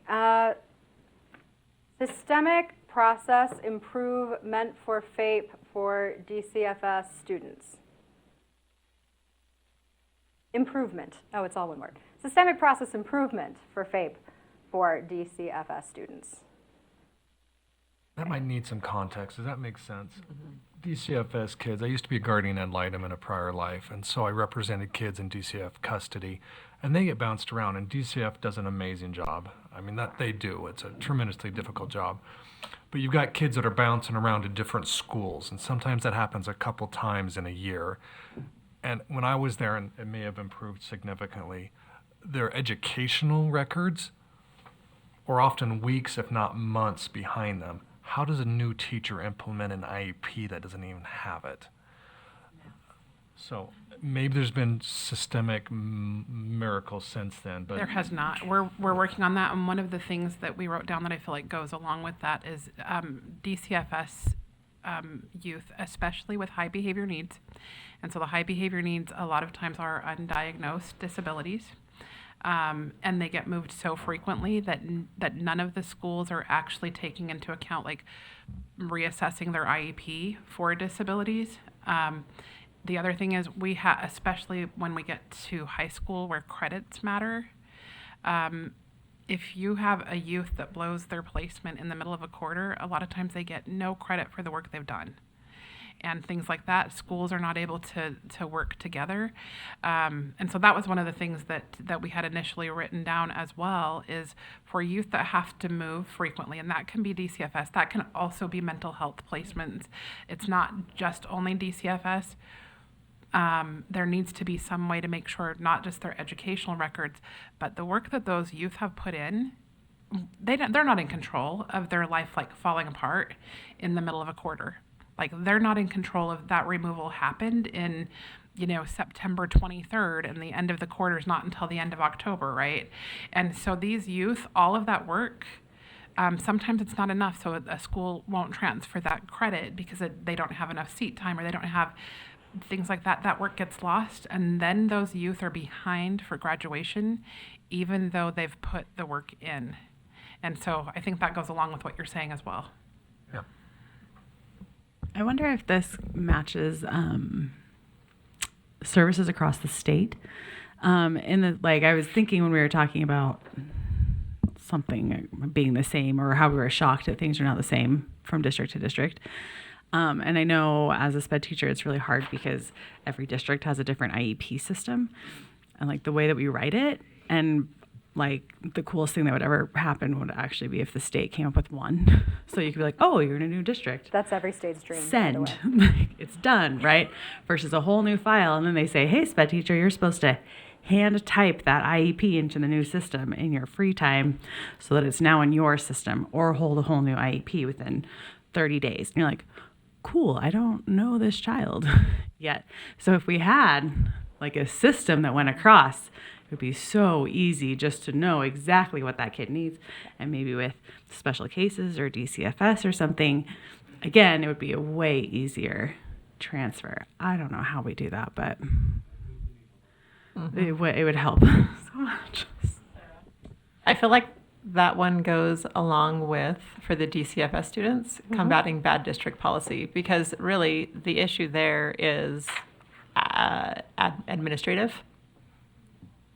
The top right hand side, yeah, that I think goes hand in hand there with that one specifically, because we say, oh, this is how our district does it, or this is how we do it as a state, instead of having, as a prior administrative assistant to a clinic, I was like, I will not do the same job over and over and over and over again. So if we can eliminate those repetitive items that just burn out our teachers and burn out our SPED directors, then we might be getting somewhere with some consistency. Well, it's not just retyping the IEP, but having it. Yeah. Electronic.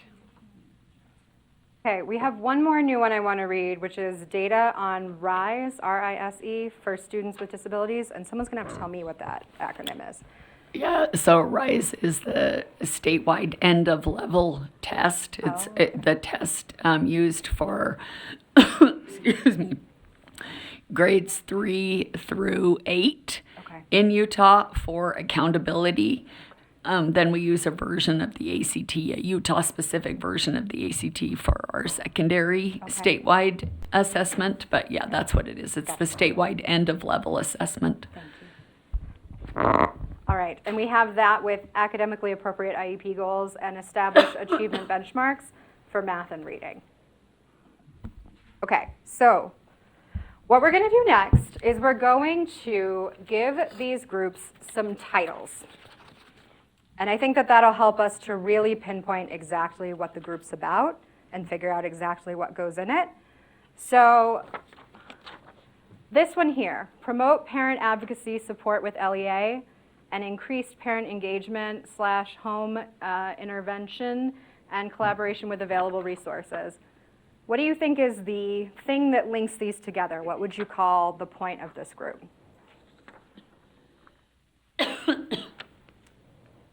Can we add one to that? The pink educating students, because that would be kind of a parent-driven thing. The parent would come to the classroom and do a quick, hey, this is about this type of. Okay. Is that parent engagement and training? What do we think? Parent engagement and training? I was going to say empowerment. Parent empowerment, engagement, and training?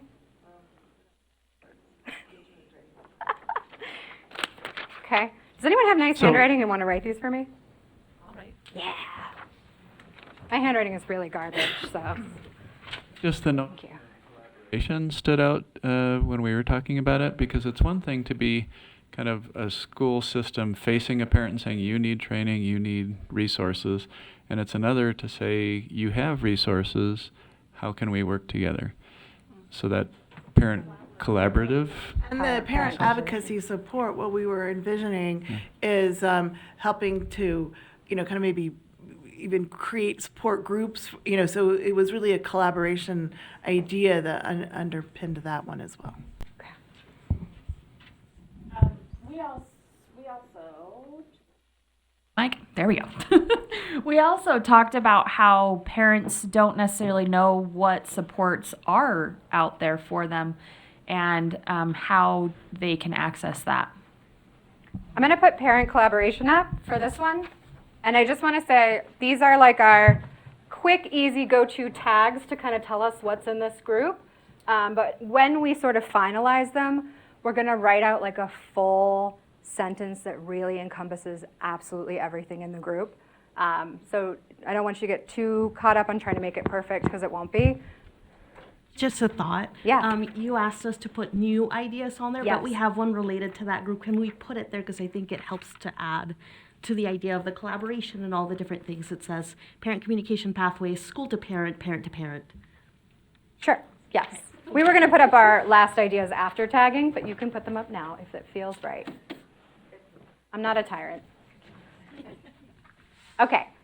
The next cluster we have here is academically appropriate IEP goals, establish achievement benchmarks for math and reading, and data on rise for students with disabilities.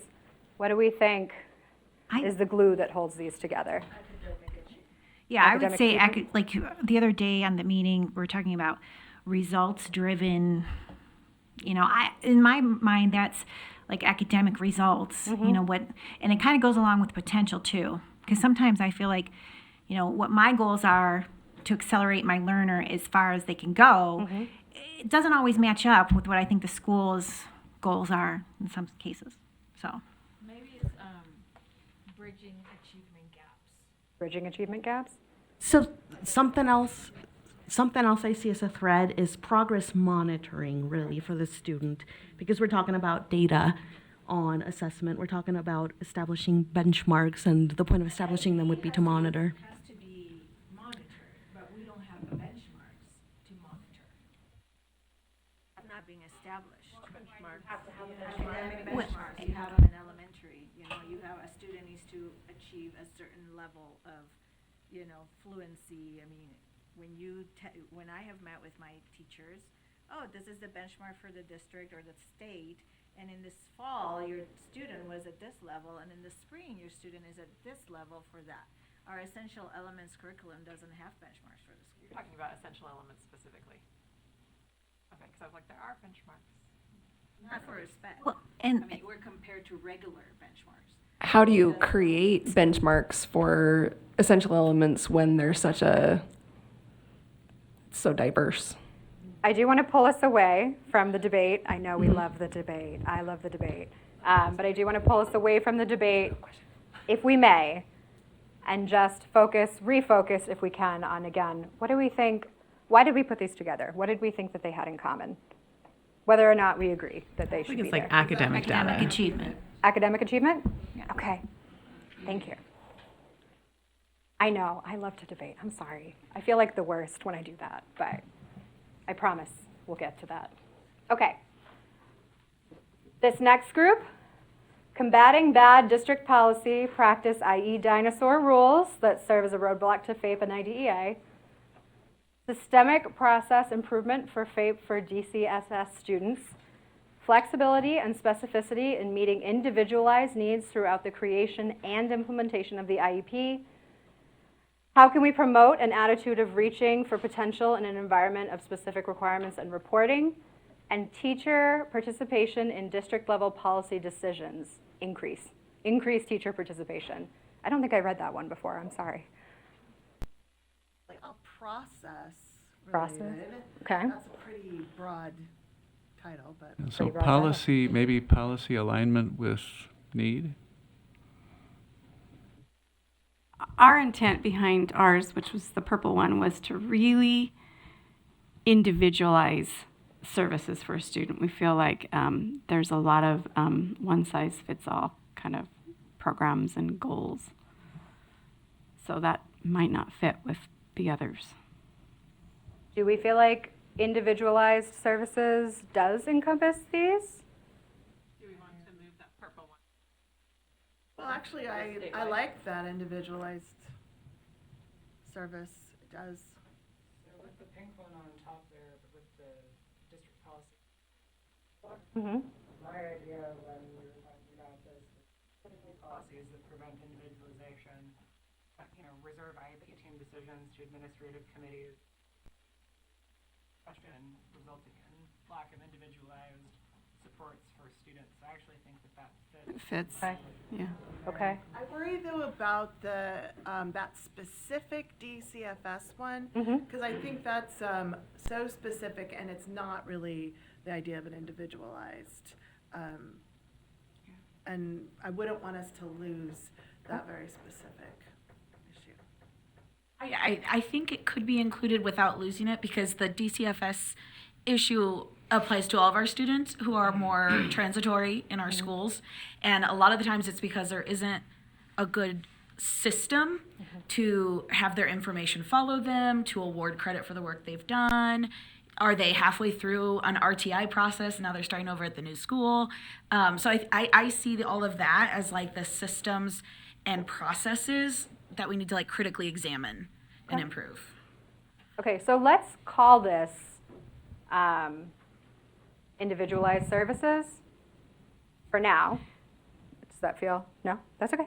I think it's mainly process, right? An issue of like maybe incentivizing process improvements that are needed, something like that. Do we want process improvements? Process improvements? Okay, let's call it that. Sorry, can I toss a thought? What about process-supported individualization? Because I think that's what we're looking for. I don't want to lose the individualization piece. Supported individualization. Process-supported individualization. Let's put it up. And I I'd love like it. to understand the teacher part of that, how that fits into that category. Teacher participation in a district, more teacher participation in district level policy decisions. We can speak on that collectively. Because a lot of times those processes like make sense to someone who has not been in a classroom for a really long time. And it's like, cool, yeah, this makes sense on paper. And then a teacher would look at it and be like, that doesn't work at all. So yeah, more teacher voices in those processes to make them make sense. And I do want to say, for anyone who's worried about it, as we sort of put these tags up, it might be clear that some things need to go into different categories or fit better in different categories, and we will have the opportunity to do that. That's why we use the sticky wall, so that nothing is set in stone and everything's movable. I'm so short, I'm sorry. Okay. Can you read the title one more time? Process-supported individualization.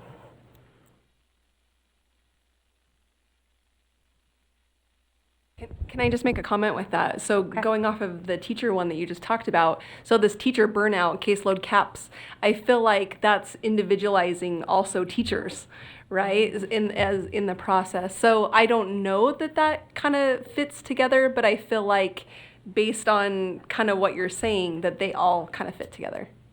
We But might you end can up with correct a me if I'm giant wrong. group, or we might end up moving some into another. Does that bottom teacher, does that really belong to the teacher section more than the student process on the left where it says The caseloads? teacher participation in district level policy decisions, you're asking, do you think it goes with caseload caps? Sped teacher overwhelm burnout? Seems to be more, one is more teacher focused and one is more student focused. Okay, okay. All right, so we're saying this process-supported individualization really is about the student more, and here we have a group more about teacher. Yeah, okay. Okay. All right, we have accessibility and sufficient funding for tech, apps, and programs still by itself. That goes into academic achievement. Or individualization. Or Okay. or inclusion. Okay. Because those are the tools they need to be able to be included in the general ed. Mm.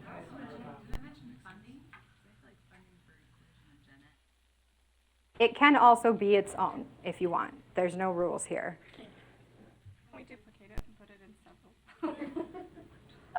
Yes, we could do that too. But I mean, if you feel like it's in so many different places, maybe it should be its own because it seems important then, right? But it's up to you. My purpose for putting that up there, or kind of stemming from me, was for all of the programs that the districts use across the state, they're not accessible for students with visual disabilities. None of them are. So my kid does not use the programs that her other kids in her classes use because they're not accessible. Period. This is a nationwide issue. It's a process issue because the state is allowing school districts to use the programs and pay for programs that are not accessible to all of our students. And we're not putting the pressure on these companies to say you need to be accessible for all the students. So I think it's more of a process issue, and it needs to be at the state level. It's not something that a district would be able to do alone, or a SPED team. It needs to be the state is putting the pressure on these companies that are making the software that is inaccessible the inclusion, full inclusion practices, kind of broadly at a state level. Along with that, an issue came up with me too. We were talking about it and with the speech services. So, a student who uses a program with one speech therapist 1 year and the next year gets a new speech therapist, but that speech therapist doesn't have that program. So then it's like, oh, can't you go to the district and get, there's some central repository of these programs. You can just pull what you need. Oh, no, they don't have that. So I have to buy it on my own, things like that. Since we're talking about this, do we want to come up with a tag for this group? Accessibility of and sufficient funding for tech, funding for inclusion in gen ed with co-teaching, especially elementary, and implement meaningful inclusion practices. Prioritizing inclusion. Prioritizing inclusion? Prioritizing and supporting inclusion. Okay. Prioritizing. Or incentivizing, like how do we really incentivize that if the state can say, you are going to be able to have access to these types of things if you are using, these practices that benefit your students and the whole school. All right, incentivizing inclusion. And I'm going to put these in another spot just so I can reach them better, because I'm short. Okay, incentivizing inclusion. All right, our next little cluster here, early understanding for parents and educators on graduation pathways, including post-high services, integrate access to community support as part of transition to adulthood, and criteria on qualification for post-high services. Thank you. Transition services. Transition, very broad. Transition. Transition it is. Secondary transition. These are, I was going to say, these are from post-high. Okay. Like, because we've been talking, the state has been talking a lot about supports and transition into high school, right? And talking about transition to adulthood, but then it's like, what after? Right. Our intent, though, meant to include post-high. Yeah, Okay. I would think, yeah. I see a I think post-high a bit here. in Secondary and higher education transition. yes, Okay. secondary and yeah, exactly. Okay, so secondary and higher education transition? Yes. Okay. Thank you for my scribe. Okay, here we have behavior supports, access to mental health and crisis support for middle school and high school, and greater understanding and use of behavior intervention plans through positive behavioral intervention strategies. Social, emotional, behavioral, I'm sorry. No, go ahead. I was gonna take it slightly different. I feel like the sandwich outsides are about supporting that child like in the school setting, and the middle one translates also into like what are the other options when a kid has a like full-blown mental health crisis and getting them support like a residential, being able to afford that. So I don't know if they necessarily need to separate, but I feel like there is a distinction there. Okay. What do we think? Do they need to separate?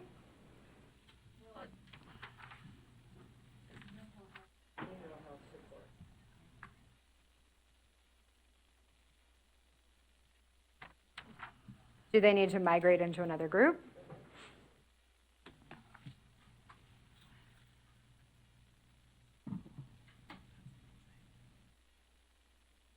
What's that bottom group again?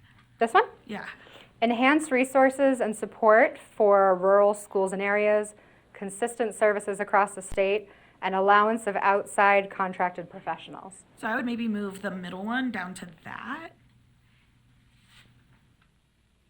How does that feel? Access to Connecting mental health. parents and- So access to mental health and crisis support for middle school and high school, enhanced resources and support for rural schools and areas, consistent services across the state, allowance of outside contracted professionals. It sounds like accessibility to supports. I feel like we brought something very specific about mental health into something that was meant to be broader and touch upon all categories needed. So put it back, okay. Would it help to have a tag for this? what is the tag here? What is this group really about? Enhanced resources and support for rural schools and areas, consistent services across the state, allowance of outside contracted professionals. Absolutely. Is that what we want to do? I feel like this is directly towards services, Mhm. and then that is more about the individual student. That sounds. The rule of law government feels like equity, right? Access and equity. Access and equity? Mm-hmm. Which I guess statewide accessibility. I think the one above is very micro level, supporting the student individually, and that one is very macro, we're supporting the entire state and the systems within it. Okay. Statewide accessibility. Okay. Statewide accessibility? Consistent statewide accessibility? I think that's the key, is that it is uniform. Yeah. How do we feel about consistent statewide accessibility? Okay.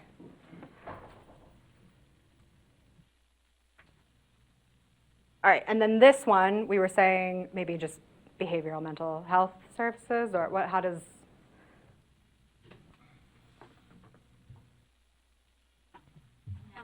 Good. Okay. If I could propose, so we were the ones that did the clear back on the parent collaboration, the educate on the different like disabilities, mental, behavioral support. Our idea wasn't that a parent would come in and do that. Right. It would be a professional that teaching all of the kids in the schools, right? That this is bipolar disorder, and this is what it is, and this is what it might look like, right? Because I think if you had a parent come in and do it, then it might not be taken as seriously. And so I think I would say that that would go under that behavioral mental support that you were talking about. Yeah. I also wonder if it, I don't know what the capabilities are at the state, but if there was some sort of like lesson design made that was available, because then teachers could just pull that, and then it could be, you know, across the board. It could be people could chime in who are professionals on how to address this and be sensitive, and then you have some more alignment across. Just on that kind of, because I agree. I don't know if it should be a parent. I think it would make more sense that it's, yeah. So then is it a mental health, is it part of this mental health group, or is it part of this consistent availability of resources and access? I almost feel like it's inclusion. Inclusion? In the sense that you're giving potential for kids to feel more. Is it everywhere? Okay. Okay. How do we feel about it in incentivizing inclusion? Okay. Okay. Inclusion is a very inclusive category. It is a very broad category, it's true. But you don't have like a million things in here currently. So at least you've narrowed it a little bit. It's not so broad. Okay, so we have behavioral mental health.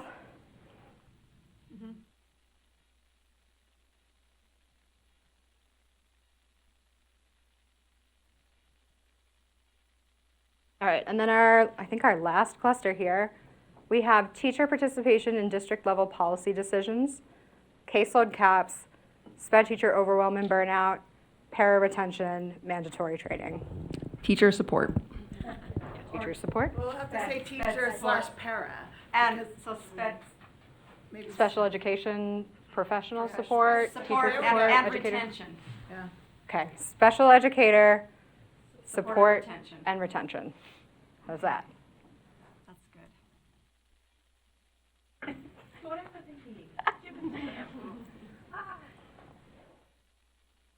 Okay, and then we have this update dispute resolution submission options.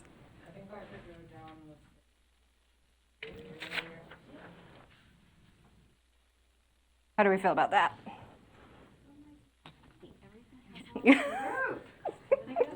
It is. It does eventually work. Okay. And when we have that done, that'll leave us with 1, 2, 3, 4, 5, 6, 7, 8 groups. Typically, I can see that you do 3, 4 priorities, give or take. So before we start potentially culling the herd, do any of these things belong together maybe as a singular priority? Or do they all stand on their own? Honestly, I want to say this. Even if some of them go together, we won't be able to do it all. Because we meet one time for each priority. We'll have a 3-hour meeting-ish. Maybe sometimes it goes a little longer than 3 hours. True. So even if we create a broader category and put more things under it, we won't do more things. That's a very good point. Okay. All right, before we start looking at what we sort of want to move forward with, if you have any more of your half sheets that haven't been put up here, I'm going to ask you to come up and put them with the group you think they go with.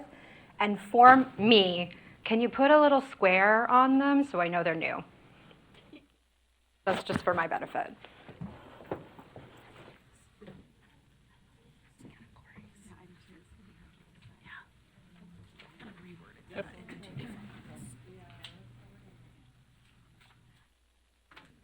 Do you want doubles? Yeah, just put it up. Do you want doubles? Because we have some that are the same. Mhm, Okay. Yep. Anything you have left, because even if it's a double, it shows us that there's more interest in that area. Looks like that. Is that what we mean?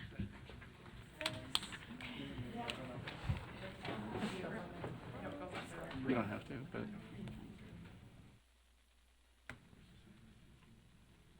If you need a marker for a square, let me know. Okay. We rewrote one of ours so it could go here. So I guess it'll go there. Okay. Yeah, if you're not sure, you can just put it free floating and we can pull the group. Can go in different places. Okay. All right, so let's do some of the ones we know where they go. We have retention of educators and paraeducators. Do we agree that goes special education staff support and retention? Yep. That makes sense to me. Okay, now we have one in, here's one that fits. Inclusion, continue for special education, and add gen ed. We added another para one too that has the blue box right there. It's like pink. Oh. Far left, the furthest left. Sorry. Other left. Just so y'all know, There's a box around it. I don't know my right from my left. I don't know if you can tell. Okay. Para recruitment and retention, connect with colleges, full-time and benefited training. Good with that? Yes. Okay. Okay. All right. Here, this one is between these two groups. So it's improve supports for high school students, transition, mental health, grad requirements. We have it sort of between this behavior and mental health and this secondary and post-high school transition. Can you read it one more time? Improve supports for high school students, transition, mental health, grad requirements. Good. If we had to choose one, I'd put it under transition. Yeah, I think so too. Okay. Okay. All right, and then this one.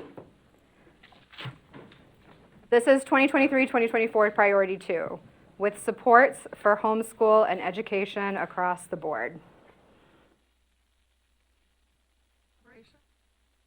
Or consistent accessibility. Yeah. Consistent statewide accessibility? Okay. Is that all of them? I added one. One more? Purple. Oh, transitions into both secondary settings and higher ed gaps.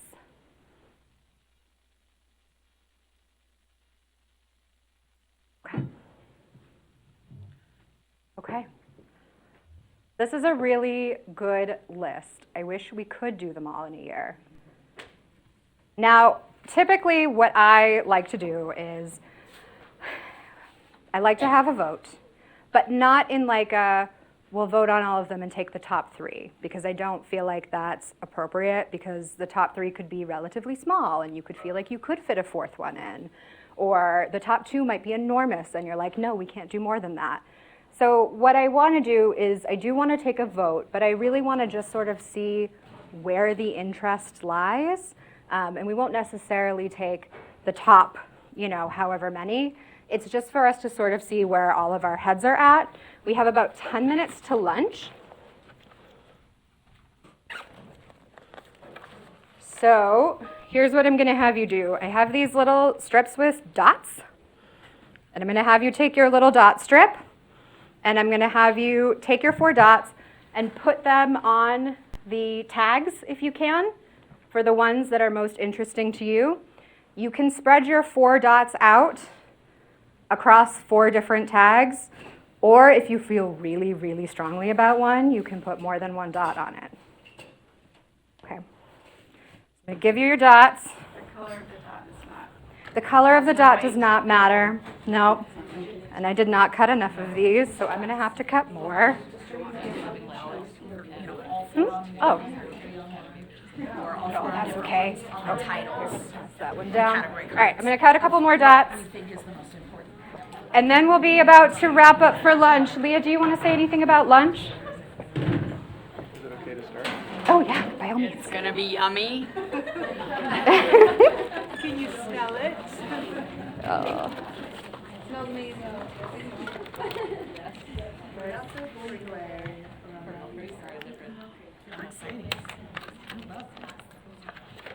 I'll actually.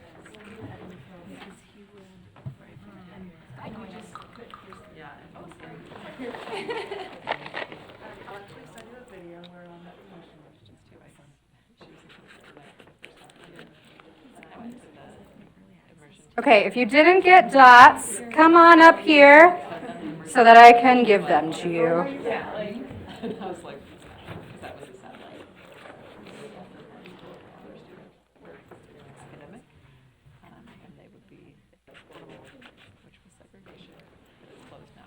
Of course.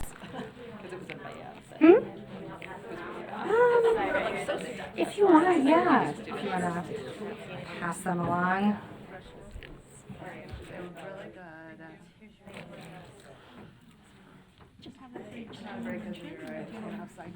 I know, this is fun.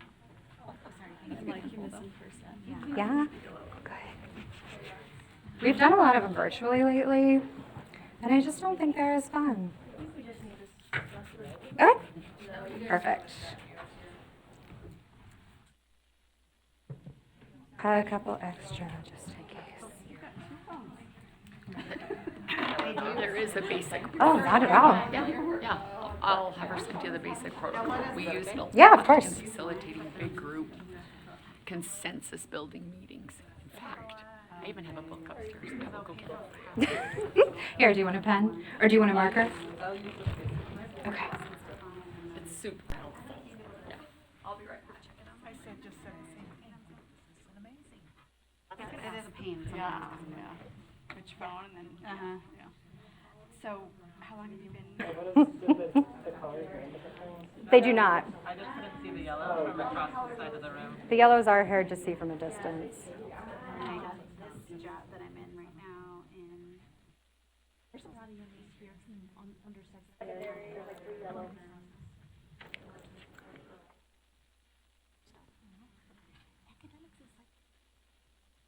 Oh, yeah. Did you get a chance to vote? Here, I'll underline yellows. I'll do it as I go. I just don't want to block You know the what she's view. doing at her new school? Because she's like principal of the new. I don't know where I want them to go.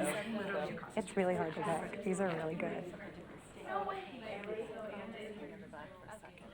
So, you have a yes? Do you have an yes? Oh, okay.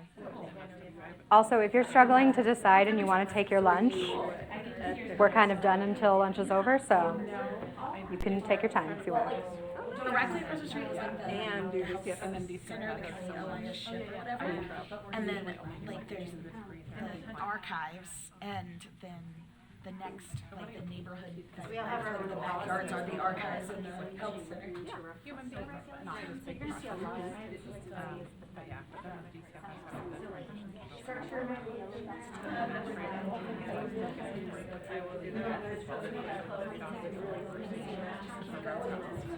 From Aura, and she will not come that far west. I always have to. Oh, yeah. It's a journey.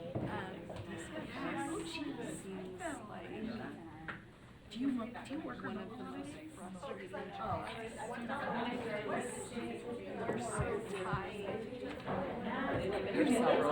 The exact protocol for priority setting isn't one of the forms in here, but I can send it to you. But While you're all lunching, I'll tally them up. Because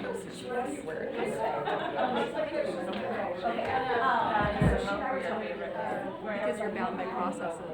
Right? Completely bound by process. And then, like, we're bound by process. We're bound everything process. We have it bound by and people don't always understand that. They're like,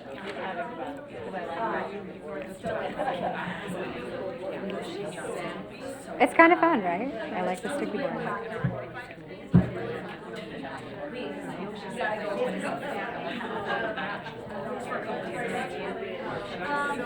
Central and Southern.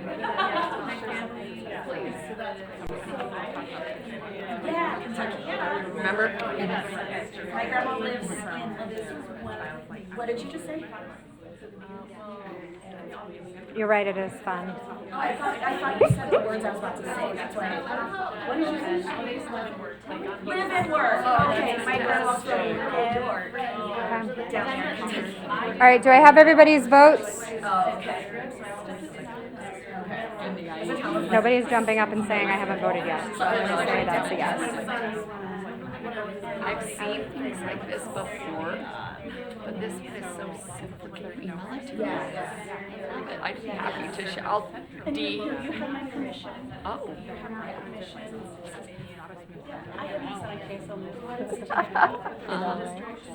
Okay, do I have everybody's votes up here? Is there anyone who's waiting for after lunch? Nope. Okay, that's everybody. All right, I will start tallying them up. I can definitely see some front runners. I'm happy to.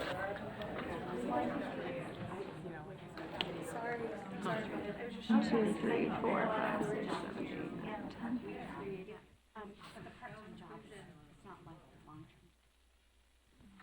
Went out to the parents, that's what they use. 7, 8, 9, Totally. 10. I'm interested in anything.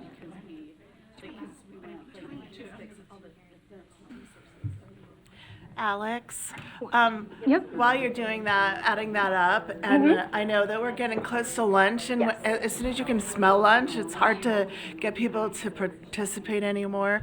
But I did want to say that we've spent a lot of time recently on both transition and inclusion issues. And I wonder, before we make final decisions, if it might be helpful to ask Leah to maybe give an overview. Now, like I said at the beginning, these are such overarching issues that those of us who have passion on them will probably never feel like we should take them off of the number one slot. But I would just want us to be a little bit practical minded. I mean, now some of you have been on the committee, you know that I just can't help myself. I'm kind of just a practical person. So now, also, I love to talk about all this stuff. So, let's meet for lunch and talk about it. I could do that every day of the week. But I do want us to be a little bit practical minded of what we choose since we have such limited time. So I just wonder if you thought that might be helpful. And then if we still want to choose that, let's be intentional about choosing a specific piece that's still missing inside that topic. I would like to make that suggestion. I think that's great. Also, we have those past priorities on the board, and some of these up here are there. And yeah. it does take, to my great frustration, you know this, years for them to implement. But Unfortunately, it and- should, you know, corporate America is different, but in states some respects, but yes, yeah. of course. But Which is why I inclusion- said, that's yeah, why I yeah. said, if you work directly with your district, it will go faster.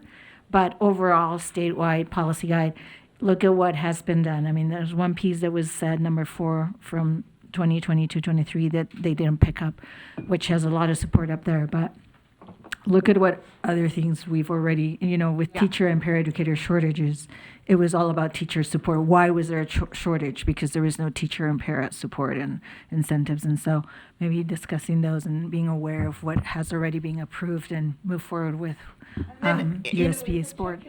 The inclusion and transition were very large even before the last 2 years, and we've done a lot of work on it, and the work is ongoing. Some of it's a multi-year sort of situation. So Leah, I'm sorry, I know you're signing something.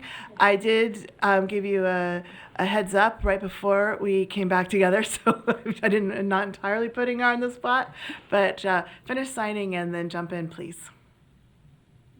We're just wanted to talk about some of these that are, you know, we're looking at these high-level labels, and we know we've been working on some of them, and so you gave us an update on the past priorities from the last 2 years, but I wonder if there's anything else that you want to speak about, especially I think transmission.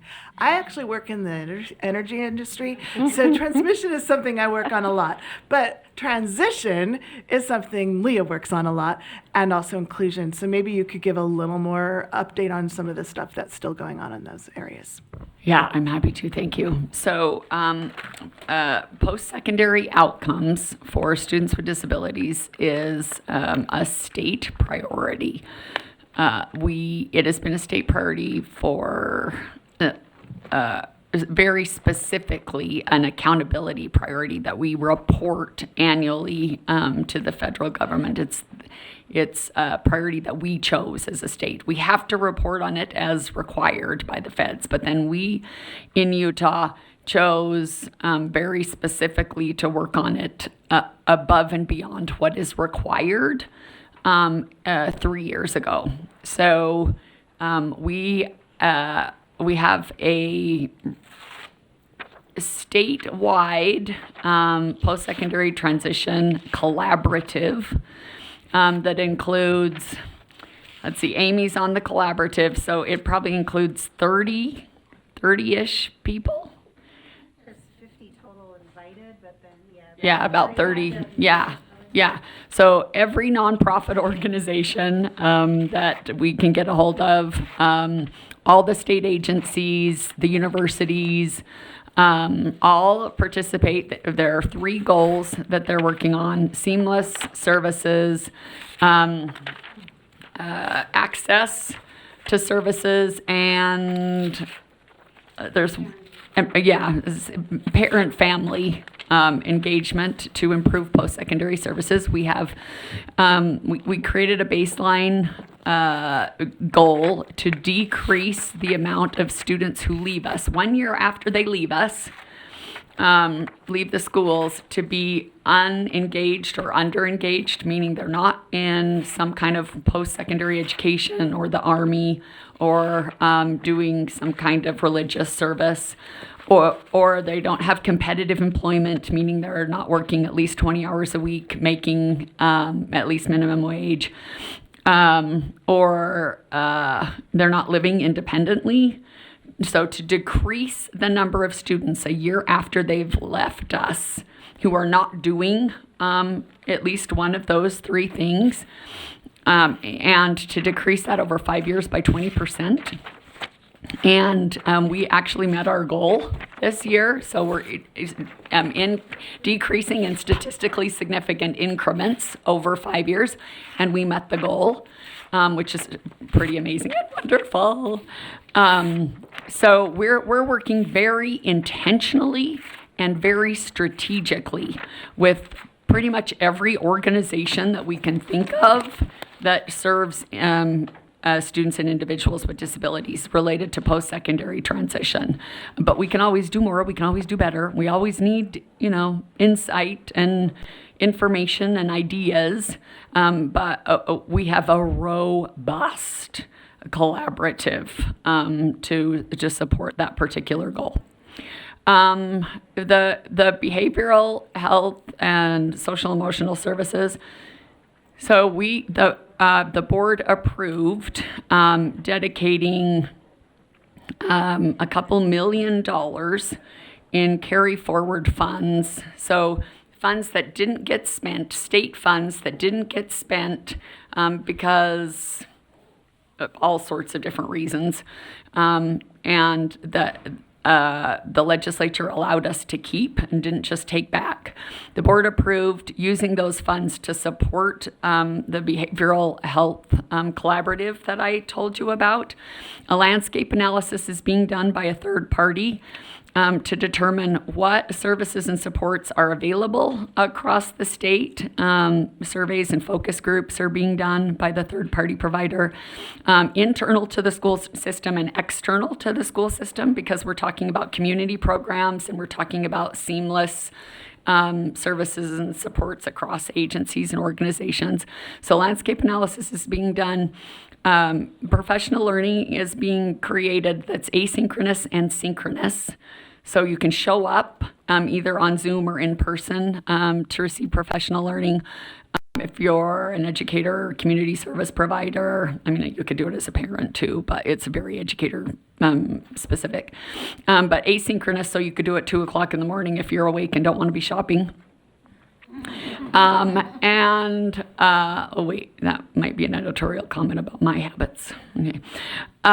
Then we're also creating resources, so to be able to help educators and community members understanding of the law related to behavior supports and best practices related to behavior supports. So it's a couple $1 million that is being spent specifically to address that issue. But it is the biggest concern of educators and of policymakers, maybe not the biggest of policymakers, but the most consistently brought up, but it's the biggest concern of educators across the state is behavioral health, mental health issues for all students, not just students with disabilities.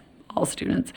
So there are significant resources that are addressing it, but we can always, do more, better, different, right? And then what was it? Inclusion. So like several people have said, we did a huge rollout of a portrait of meaningful inclusion that was created with tons and tons of stakeholders and then vetted across the state with every stakeholder we could find. And then, so that was 2 summers ago. Last summer, we did a deeper dive with groups from schools, like teams from schools or from central office staff at districts or charter schools. And we had about 250 school teams. To put that in context, we have about 1,100 schools in our state, so it's a pretty good number. And they all made plans, and they have coaches. So every school that came has a coach that meets with them at least quarterly to talk about, okay, what are your successes? What are your barriers? What support do you need? We're creating asynchronous and synchronous. We have and or are creating synchronous and asynchronous professional learning related to improving meaningful inclusion, not just inclusion. It's not just about having a seat. It's about getting grade appropriate instruction from a content expert next to your non-disabled peers. Okay, it's not just about, well, we gave you a seat in the class, you were there. It's about being instructed and receiving instruction that supports meaningful progress. So those are major initiatives. We also created a new position in our teaching and learning section. So I'm responsible for special ed and a bunch of other support services for students in schools. and the other assistant superintendent is responsible for the core functions of schools. So we created a position that is a special educator who actually lives on his team in the core function, so that inclusion is included in every single conversation that happens related to the core functions of schools, because I am responsible for all the support functions of schools. So that's kind of where we are on those. Michelle, is that what you were hoping for? Did I miss one, Alex? There was one for teachers. We did a lot of work with teachers and parents. Oh, teachers in Paris. Yes, thank you. So I told you about the Apple program. We also provide about $2 million a year in funding to individuals who want to go to a university to get their special ed license, degree and/or license, because the Apple program is not necessarily transferable to another state because it's not matriculated. It's not a degree, although my cute staff lovingly calls it the University of Leah, and they made badges. We have buttons. But for people who want an actual degree in order to get a license, we provide a couple $1 million in funding for scholarships for individuals to go to universities across the state, in addition to our Apple program. For para-educators, I worked with HR directors across the state. One of the things that keeps coming up, but not just at USEAP, but from paras themselves, from teachers, and from special ed directors, is paras, their contracts with districts and charter schools are so specific to you can work 28 hours a week. If you work 29, then we have to provide benefits, and that increases the cost significantly. And so you can work 28 hours or whatever their HR rules are. And so they weren't, many districts and charter schools are not able to, and paras were feeling like they were not able to get really focused training on how to be a great para-educator in a special ed classroom or any classroom. But so I worked with HR directors to come up with a plan for any para-educator in this state who is paid with special education funds. Okay, and here's one of the things about funding. Special education funding is restricted. It can only be used for special education. It can't be used for general education, which is one of the reasons that Katuska brought up. Well, it would be great to have funding for, general education, because my funding can't be used for that, right? So there has to be a different funding source, right? So anyway, to use special education funding out of my office to hire every special education paraeducator in the state as a contractor of the state of Utah to do up to 36 hours of training and be paid $20 an hour to do that training. So they can get the training. That's $700 if you do the math, right? It's an extra $700. They can do the training anytime they want, at night, on weekends, 2:00 in the morning. And we pay them, not their LEA. So it doesn't go against the LEA's 28 hours a week. They have to provide benefits. And actually $20 an hour is more than almost any of them are making, right? And they get 36 hours of very focused on special education compliance, the law, and best practice for instruction. And we've had 20,000 courses taken by paraeducators. 1,100 paraeducators have participated in this program, and we've spent, do you remember, Tabitha, like $1.5 million? Yeah, paying paraeducators at $20 an hour to take the training. So those are some of the things that we've done to address those issues up to this point. Does that answer your question, Michelle? Well, I think it's very helpful. I remember my first year here, and I, had thoughts. And then over time, I learned about some of the really great things that are already in place. So I thought that might be helpful to assist us in whittling it down to what we want to prioritize for the year. Could you also speak on the parent involvement and collaboration? I saw that it was a priority for the past 2 years, but it was also one of our big ones. So is there some, like we have Tabitha, are there other things that we're waiting to pay off in that area? Oh, that's such a great question. So we partner with the Parent Center and the Utah PTA very intentionally. But like I said, we can always do more, better, different, right? Very intentionally to create resources and to disseminate resources and to provide opportunities for conversations. We have town hall meetings. We have professional learning that we provide. We create resources that we put on our website, the LEAs put on their websites, that the Parent Center puts on their website, that the PTA disseminates.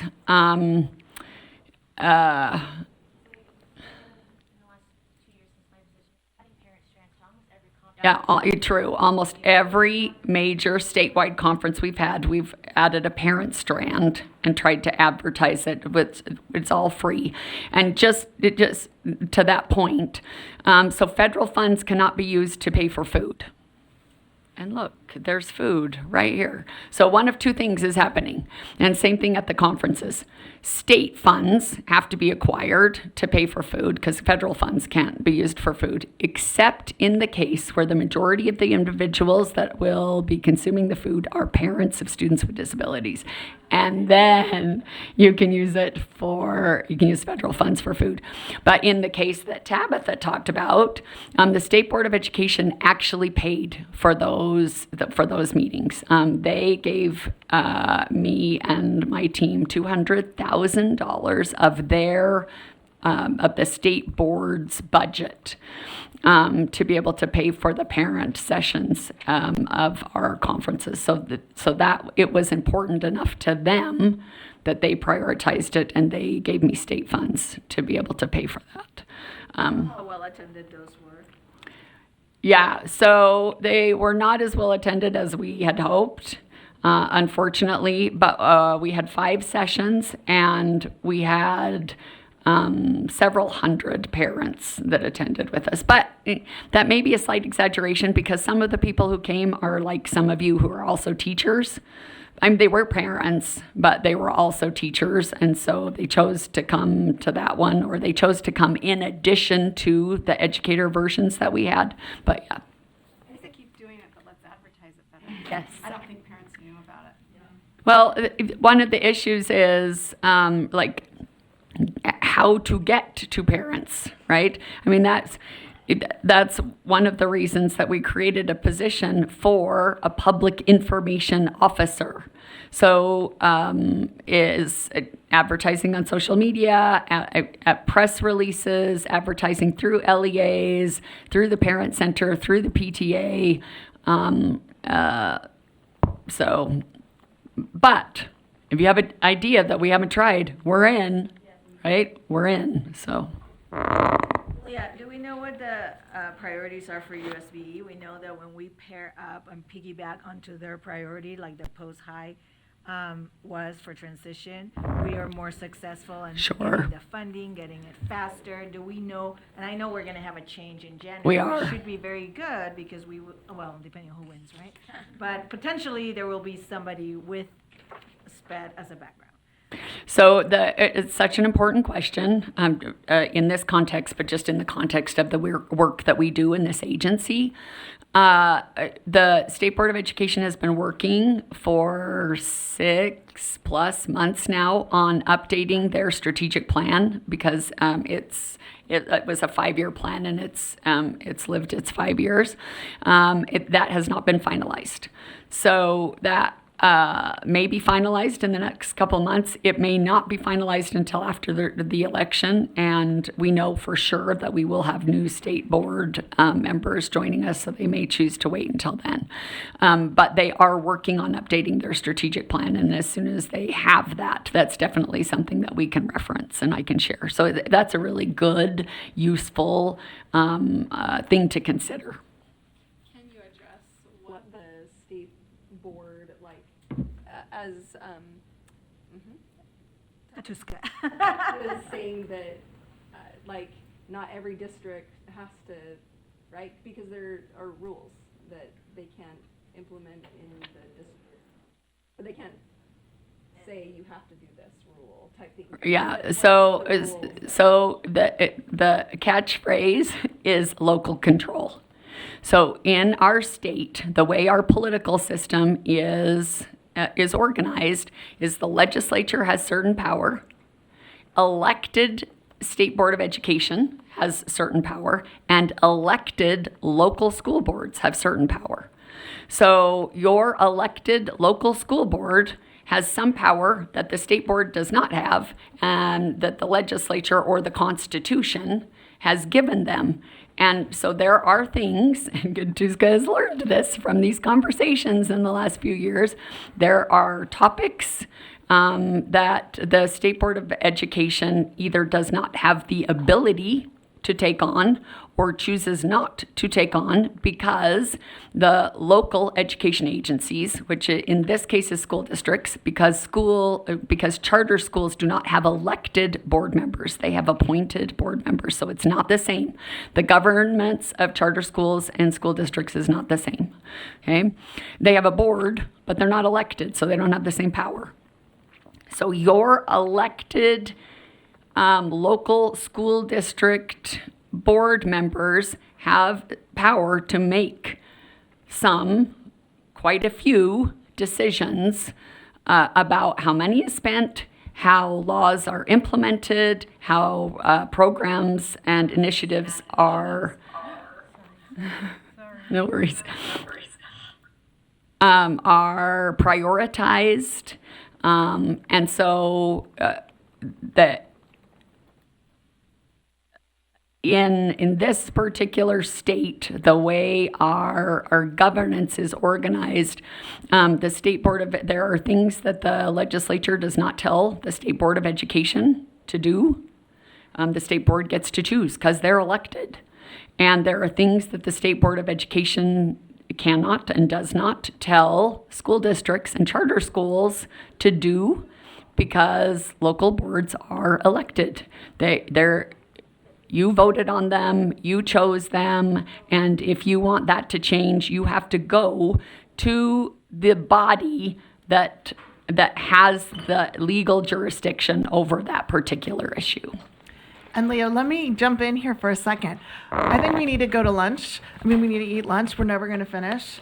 And also, to build on what you were saying, the school board also recently, especially, I think, does not like to give the LEAs a lot of new reporting requirements. They are very well aware of the feeling of overwhelm from all the different administrative tasks. So, I saw a lot of things up there that were great ideas that will never advance. So that might be things that we want to consider, or just consider shifting our angle a little. But Alex, do you think we should go eat lunch? Should we all grab our lunch now? Whenever you're ready, yeah. I think that we should do it. And thanks, Leah, for jumping in and providing all that background, which will also be helpful. So is everyone kind of wrapped up? And feel free to continue eating, because we were all having great conversations, so you might not have finished your food. So don't be embarrassed. Keep finishing your food. And I'm going to turn the time back to Alex. Thank you.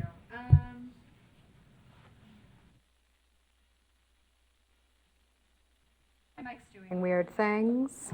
I've noticed that these mics are picking you up, so you might be okay.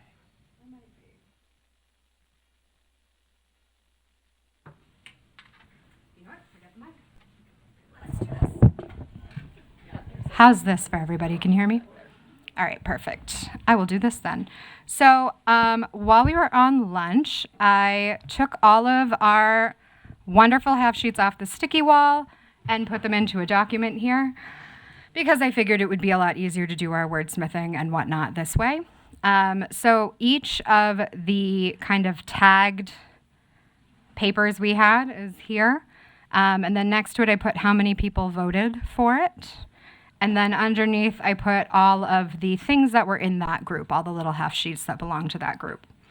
One of the things that we talked about was, this is maybe the hardest part of the process, is sort of figuring out which of these priorities you really want to sort of tackle, which ones are most important, or which ones you feel like you can make the most difference regarding.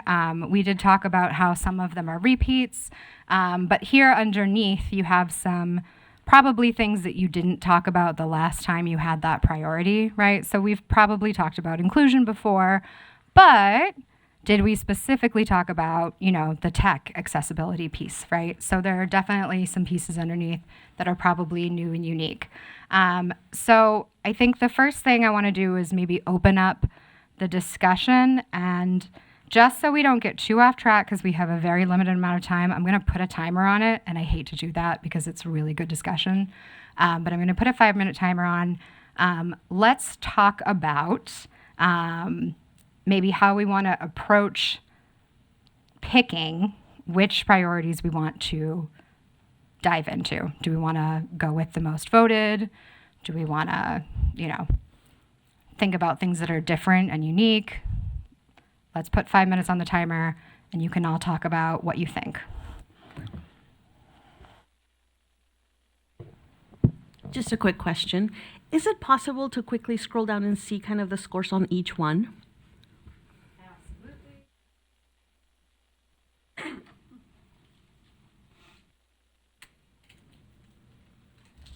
So the one with the very least amount of votes was down here, behavioral and mental health, with only 3. Then we had secondary and post-high transition with 6. Tied, process-supported individualization with 6. We had academic achievement with 10. Parent collaboration with 8. Special education staff support and retention with 10. Tied for second, consistent statewide accessibility also with 10. And then incentivizing inclusion with 13. Because nothing's ever simple. I like the idea of starting as a baseline with what's most voted, but then maybe discussing where we think we could have greatest impact with the constraints of this committee. Well, and I think that's a pretty good idea. We've spent time in the last 2-3 years, a lot of time on the top 3. And so before we just say top 3, okay, I think we have to pick one probably sub-bullet that we think has not been addressed fully, in the last couple of years, and is something that is inside of our ability to influence. And because we're not going to get more than probably one sub-bullet done. I mean, this is each one of these will get 1 3-hour meeting. So I think that if we want to do these top 3, but at the same time, people should speak up. If there's something down further that you think, that could really have impact from our group. Understand? Oh, sorry. Please go ahead. We always have ideas at the same time. Great. Okay. I was going to say almost the exact same thing of looking at the top 3 and then filtering them through what is within our purview, what's like doable, and what the state board has an appetite for. Because I think those top 3 are like so much higher scoring than the others. We have a lot of interest in them here, but it would definitely influence my thoughts if I knew no way this is going to happen, kind of thing. Thank you. And I was just going to make a little plug for the number 4, even though it got a little bit less on votes. Which one, sorry? Parent collaboration. And if you're only taking 1 bullet from each, maybe you could do 4, or maybe you want to take 2 bullets from one and 1 from all the others, and then you only want to do 3. Or, the world is your oyster in terms of what you think you have time to address. You could down a little bit more. Mm-hmm.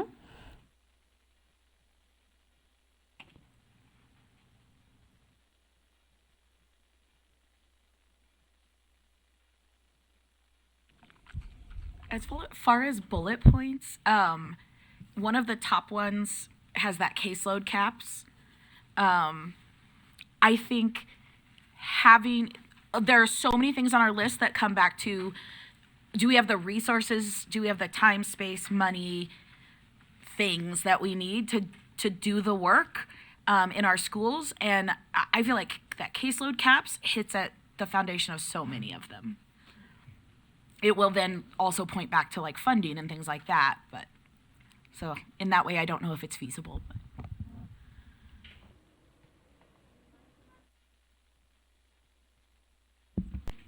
From my perspective, I think like, what's the overall point of school?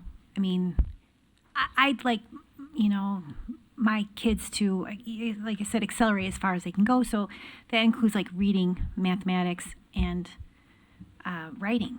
I mean, I know that everyone has different goals. Everyone does. But I feel like, I'd like to have basic ability to function in society, So anyway, that's my 2 points.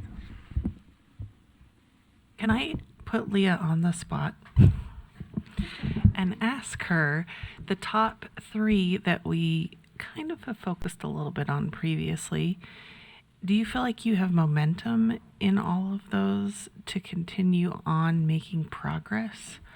Or is there something specific that would be super helpful for you to get more emphasis on so you could continue doing what you're doing in those areas? Does that make sense? Thank you for that question. I think we have good momentum with meaningful inclusion. I think there is some hesitancy on the part of educators, especially general educators, administrators, and policymakers, because meaningful inclusion is hard. And it, interestingly, even some parents are not sold because they believe, and maybe they have data to support related to their individual child, that they want more intensive, focused support for their student, and so they don't want what they perceive as dilution of instruction by having their student in a more inclusive environment. And policymakers and educators, administrators have some hesitancy because besides the fact that it's hard, or can be hard, or perceived as hard, it might not necessarily actually be hard, but perceived as hard, and they don't have the time, resources.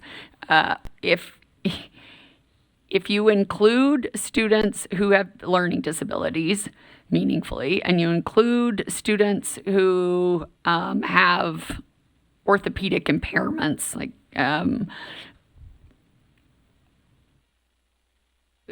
you may be discriminating against students who have cognitive impairments and who have behavior deficits by wanting students with learning disabilities to be included, but by not wanting students with significant cognitive impairments or behavior challenges to be included. And so we have some momentum, but there is also a reasonable group of stakeholders who are not sold on the idea. Related to educator and paraeducator supports, I think we have a ton of momentum, and I think we're definitely headed in the right direction. But like I said, we can always do better and want to if it's possible and feasible. Related to accessibility, we do have momentum. We have, it's a huge focus. We're actually having the assistant secretary of the Department of Education come out in a couple weeks to speak to teachers of the visually impaired about accessibility. But there's still plenty of work that could be done in that department. It isn't something that policymakers necessarily talk about, however. So that's not a big policymaker discussion. What else is on the list? The behavior supports, that is a struggle, like I said, because there are a lot of stakeholders. Well, I don't know if a lot's the right term. There are plenty of stakeholders who just want students that need significant behavior supports out of classrooms with other teachers, with other students who don't, and general education teachers. There are administrators, there are policymakers who want students that need significant behavior supports to be somewhere else. Where? I don't know. And they don't articulate. They don't want them in classes with students who don't need behavior support. So I don't know that we have a ton of momentum there. Do you think that is under the umbrella of inclusion? And Oh, the it surely needs that are is. there? Okay. Yeah, it surely is. Yeah, okay. But it is perceived as being more work, as being harder, requiring more knowledge, skill, and experience, requiring more resources, more adults, more humans, and being one of the number one reasons for burnout, and being a parent problem as opposed to a school problem, and being a medical problem as opposed to a school problem, et cetera, et cetera. And public policy trends that are kind of going against inclusion, like even the higher penalties for any what do I want to say? Violence in a healthcare setting, School safety issues. Like these they're seen as safety issues, as parenting problems, not as exhibition of a disability. It's so frustrating, but our work is hard enough. Maybe that's not the mountain we want to push a boulder up. Would it be helpful if we looked at some of our top priorities that we listed, and maybe highlight some of the pieces underneath that we think are really important or unique so under inclusion, what do we think is something that we haven't addressed before, something that's unique, and also important, anything we want to highlight? I'm super intrigued by the educating all students on physical and invisible disabilities, mental and behavioral health, because I think that's something that is very achievable and would go such a long way towards inclusion efforts. We haven't included that, but I wanted to ask Leah, do you think it's achievable? I mean, this idea of creating some curriculum that gen ed teachers could access to help teach their students about disabilities, visible and invisible disabilities, is that accessible? Because I don't think we've really hit that. Yeah, personally. it probably exists. I mean, somewhere that we just need to find and access and advertise and share. I don't know, Esperanza, if that's something you already have available at the Parent Center, but I'm guessing it already exists. So I think our entire state, certainly my district, pulled out of second step, right? And every district came up with, or some continue to follow that. And there's a huge, I'm as a little bit of a background, I've been a substitute teacher, pre-K through 12, every grade, 15 schools, every subject, special ed. I've been the para, I've been the teacher, obviously from a outsider perspective and a parent. And so I have taught some of this, second step, whatever, a lot of emphasis on kindness, on, respect. So I think some of that education is already happening, and maybe the angle specific to differences, if you want to highlight that, or if we are all stronger because we're different, whatever. But I think that really resides with the LEA and what they're already doing. And I think materials are probably, if we want to highlight more disability minded instead of just general differences because the focus is, people look different, people have different colors, people speak different, with race and other things. So I think every district in our state has a component that is being taught already on, whatever they call it. I think they changed the names, and there was a big thing last year on that. Or 2 So years I ago. just wanted to add, because Leah did ask if there was existing information. We have collaborated with entities like the Utah Developmental Disabilities Council, for example, and we put together a training for community health workers in the last couple of years around understanding disabilities. And I do recall this being sort of for the purpose of the student community themselves, so they could understand their peers better and increase inclusion. There's material to be had for sure. I've seen families ask for this kind of training, classroom specific, school-wide specific. I don't think I'm aware of larger efforts beyond the ones that parents themselves maybe ask for in these environments.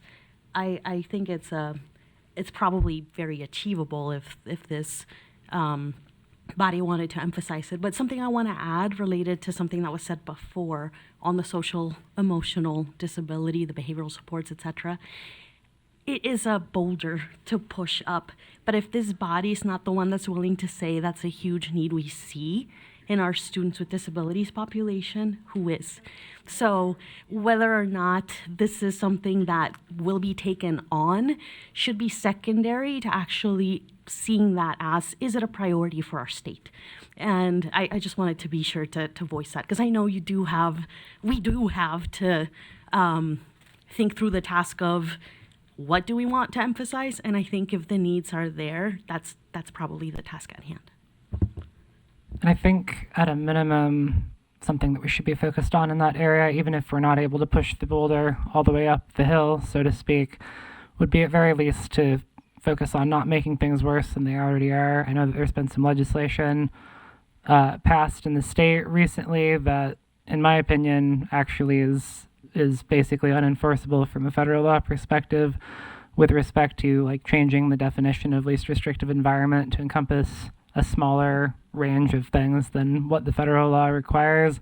I think if we're not going to be making progress in terms of improving access to inclusion for students with these types of disabilities, at a very minimum, we should certainly be focusing on what we can do as a body to prevent things from becoming more entrenched and, harder for folks to access even than it currently is. I think coming back to something Leah said when she was talking about incentivizing inclusion, that we've got good momentum going, and perhaps where the need is getting certain stakeholders to buy in. And so I do think if we choose a priority under inclusion, that perhaps if that's the greatest need, that we look to something that really helps bring some of the stakeholders in. I mean, and I know there are parents in my child's class who don't want any gen ed inclusion for their kids because of high anxiety or other circumstances, and I have to respect that's where they're at, and that they have other goals for their child than I have for mine. But I do think part of it almost is a research component of like understanding. When I started looking and reading some of the research on what like meaningful inclusion entailed and how it benefits not just my child but all children. And so I guess my feeling is if we decide to look at something with incentivizing inclusion, it's almost like, how do we communicate to the people who have not yet bought in? Because that is our missing piece on inclusion. And then so many of these things under that would be a lot easier if we have full support. I definitely agree, and I think that speaks to the educating the students and getting them on board, because they're a huge stakeholder group that maybe goes home and says, there's a kid in my class who does blah, blah, blah. But now they can go home and say, my friend Charlie sometimes flaps, and that helps him calm down or whatever. I think gen ed teachers I used to be a gen ed teacher, so I don't presume to speak for all gen ed teachers, but I think many are uncomfortable leading those kinds of conversations because they're like, I don't want to mess up. I don't want to make things worse. As a sped teacher, I'm like, let's talk about social skills all the time. Let's talk about differences all the time. But especially at the secondary level, but I think also at the elementary and middle school level, that gen ed teachers need the resources, the training, the guidance to be able to build up that foundation for inclusion. So I want to thank you for your comments, especially Esperanza and, gosh, I'm forgetting. What's who? No, in between you and Katuska. Maya, thank you. I'm so sorry that I forgot your name. Anyway, for reminding us who we are and what our role is.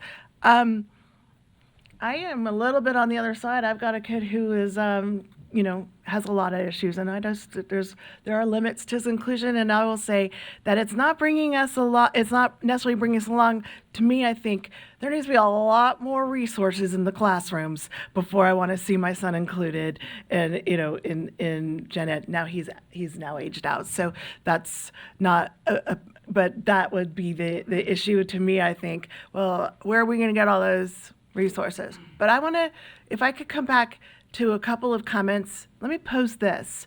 What if we take that highlighted bullet as our goal, but expand it to somehow also at least address, maybe make a statement, maybe accept that we're not going to move the boulder, but we can still say what we want to say, to talk about educating how, and it's not just all students, it would be a little different population, that behavior issues are part of disabilities. What if we expand this idea of educating about disabilities to really, and behavioral health is in there, but expand so that we try to look for a bigger audience than just students. I think we could handle that in one meeting. So talk about curriculum, but also talk about what can we do. Let's brainstorm ideas for giving more education about behavior issues that are disability related. I don't know. What do you think? Have you guys seen or have you read the book or seen the movie Wonder? And how the one mom goes in and takes out, now I can't remember the main kid's name, but takes him out of the class picture.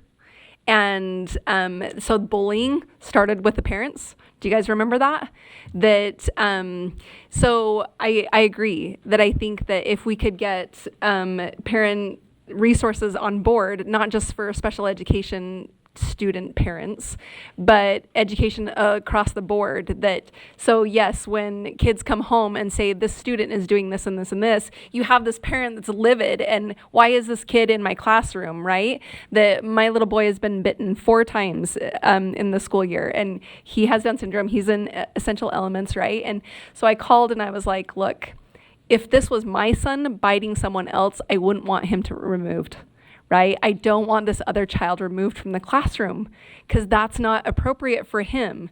This behavior can't continue, right? I can't keep having my son bit in class, but my heart goes out to this other student and to his family, right? Because it's not fun to get the phone call of your student's doing this to another student. Right? So yes. Before you across jump the in, board. let's, we're really running out of time. We have 15 minutes. So let's try not to dive into the topics, but let's try to agree on the topics. I was going to suggest educating stakeholders on inclusion. Just so all stakeholders there, and then we can do with that what we need. Yeah. I have a toolkit / resources for education of students and stakeholders regarding what disabilities include. So we had this conference, right, Leah, which was very successful last year. One of the challenges is, when do you do that? When do you educate those stakeholders? Okay, the calendar keeps moving, and this is some pushback I had for my district, and I understand that. When do I ask those teachers to come in for that training? Because they have to have their other training. So we're already at mid-July, and we have to be there till the end of, or the beginning of June, and they have their classes that they also need to do during the summer. So I know that Leah, you said it was very encouraging to have so many people sign up so early. So that is already being done. What was the name of it? Was it the conference that you had? Was it June or July? I can't remember. Yeah, Portrait of Meaningful Inclusion implementation. How many do we have attend? So the first summer we had verging on 3,000. The second summer we had about 200 teams, and the teams were, a couple to a dozen people. So one thing that we need to understand is that teachers, and we have several here, cannot be forced to attend any of this training. Neither are administrators or anything. They're invited, they're asked to, but they don't have to. Okay, they're going to choose what training they're going to go to, and so just keep that in mind that you cannot force anybody to go to this one class. It's not I don't think we're mandatory. talking about necessarily a training for a teacher. I thought we were talking about some broader ideas like curriculum that teachers can use in teaching their students. But let's not get into the details. I mean, I feel like we're going to hit roadblocks on every topic. And the longer you've done it, the more acutely aware of those. But let's not admit defeat before we get there, I guess. If we have wide acceptance on this, I kind of feel like we should take it and talk about 2 more, maybe 3. It would be helpful maybe to wordsmith what this priority will be. So just listening to you all, trying to include what you're talking about. I wrote educating stakeholders about the benefits of inclusion, disabilities, and associated behaviors by providing tools and curriculum, or what do we think? Yeah, I think that's a good start. And because I asked Leah about this, and this is where she said she had the most pushback, is that something helpful? Like, is that a priority that is feasible and helpful for you to make progress where you were saying you had roadblocks before? Because I want to make sure this is, you're the ones that kind of have to implement it. So is that helpful for you? I think when panel say that it is your priority, it is helpful. How helpful on a spectrum of, does it change policy? Does it lead to budget changes? Differs. But if it's your priority, I think that supports that the community cares and all of you vote. So you're important stakeholders to the people you have elected. Does that answer your question? I really appreciate you asking the question.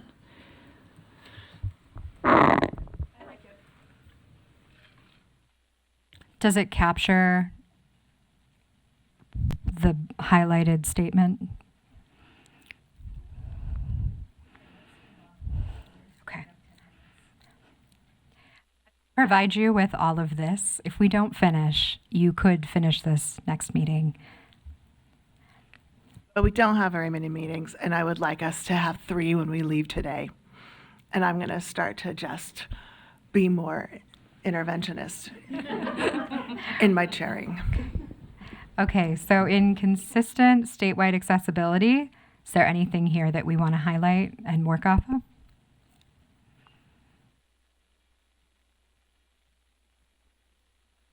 Honestly, I just want to say that Maya's raised this before, and I don't know why we can't update the dispute resolution submission options, even if we don't have this be like a whole day's discussion.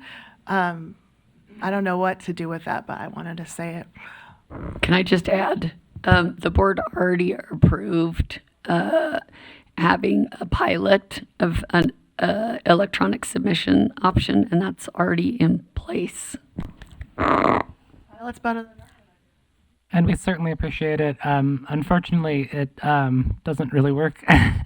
We've tried using it a couple times before, and it's limited to about 5 megabytes, I think, worth of attachments, which is not really enough to upload even a fairly straightforward basic state complaint that has fairly minimal attachments. So I know I probably sound like a broken record constantly bringing this up, but it is a huge deal. It makes a huge difference in terms of parents being able to access their procedural safeguards under the IDEA. And I would certainly hope to see, some improvements made to that process and the pilot program being made available to parents as soon as possible.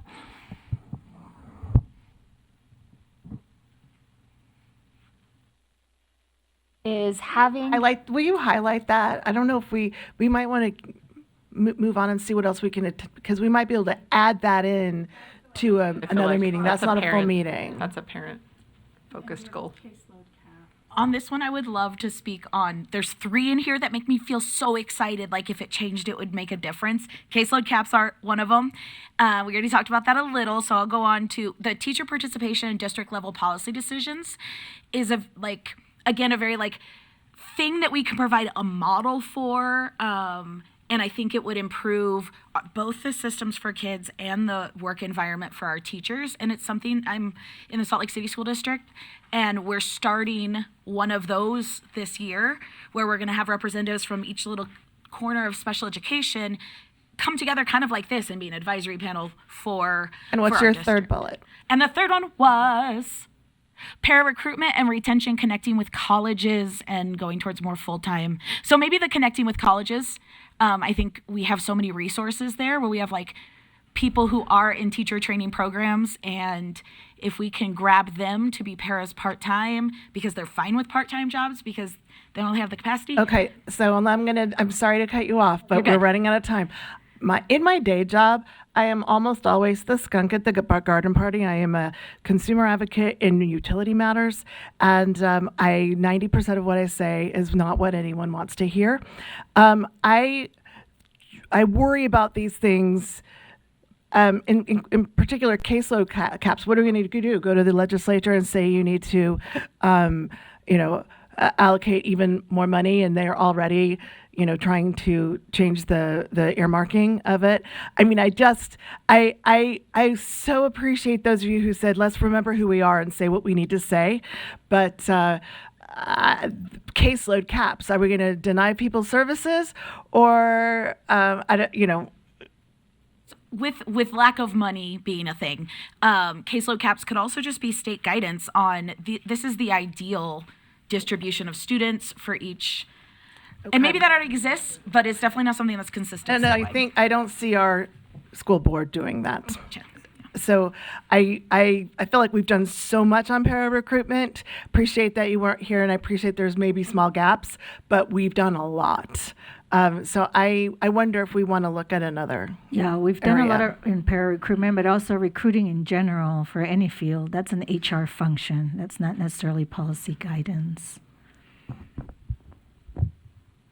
Hearing that we might want to look at another. Yeah, let's look at parent collaboration. Wasn't that you wanted to keep that on board?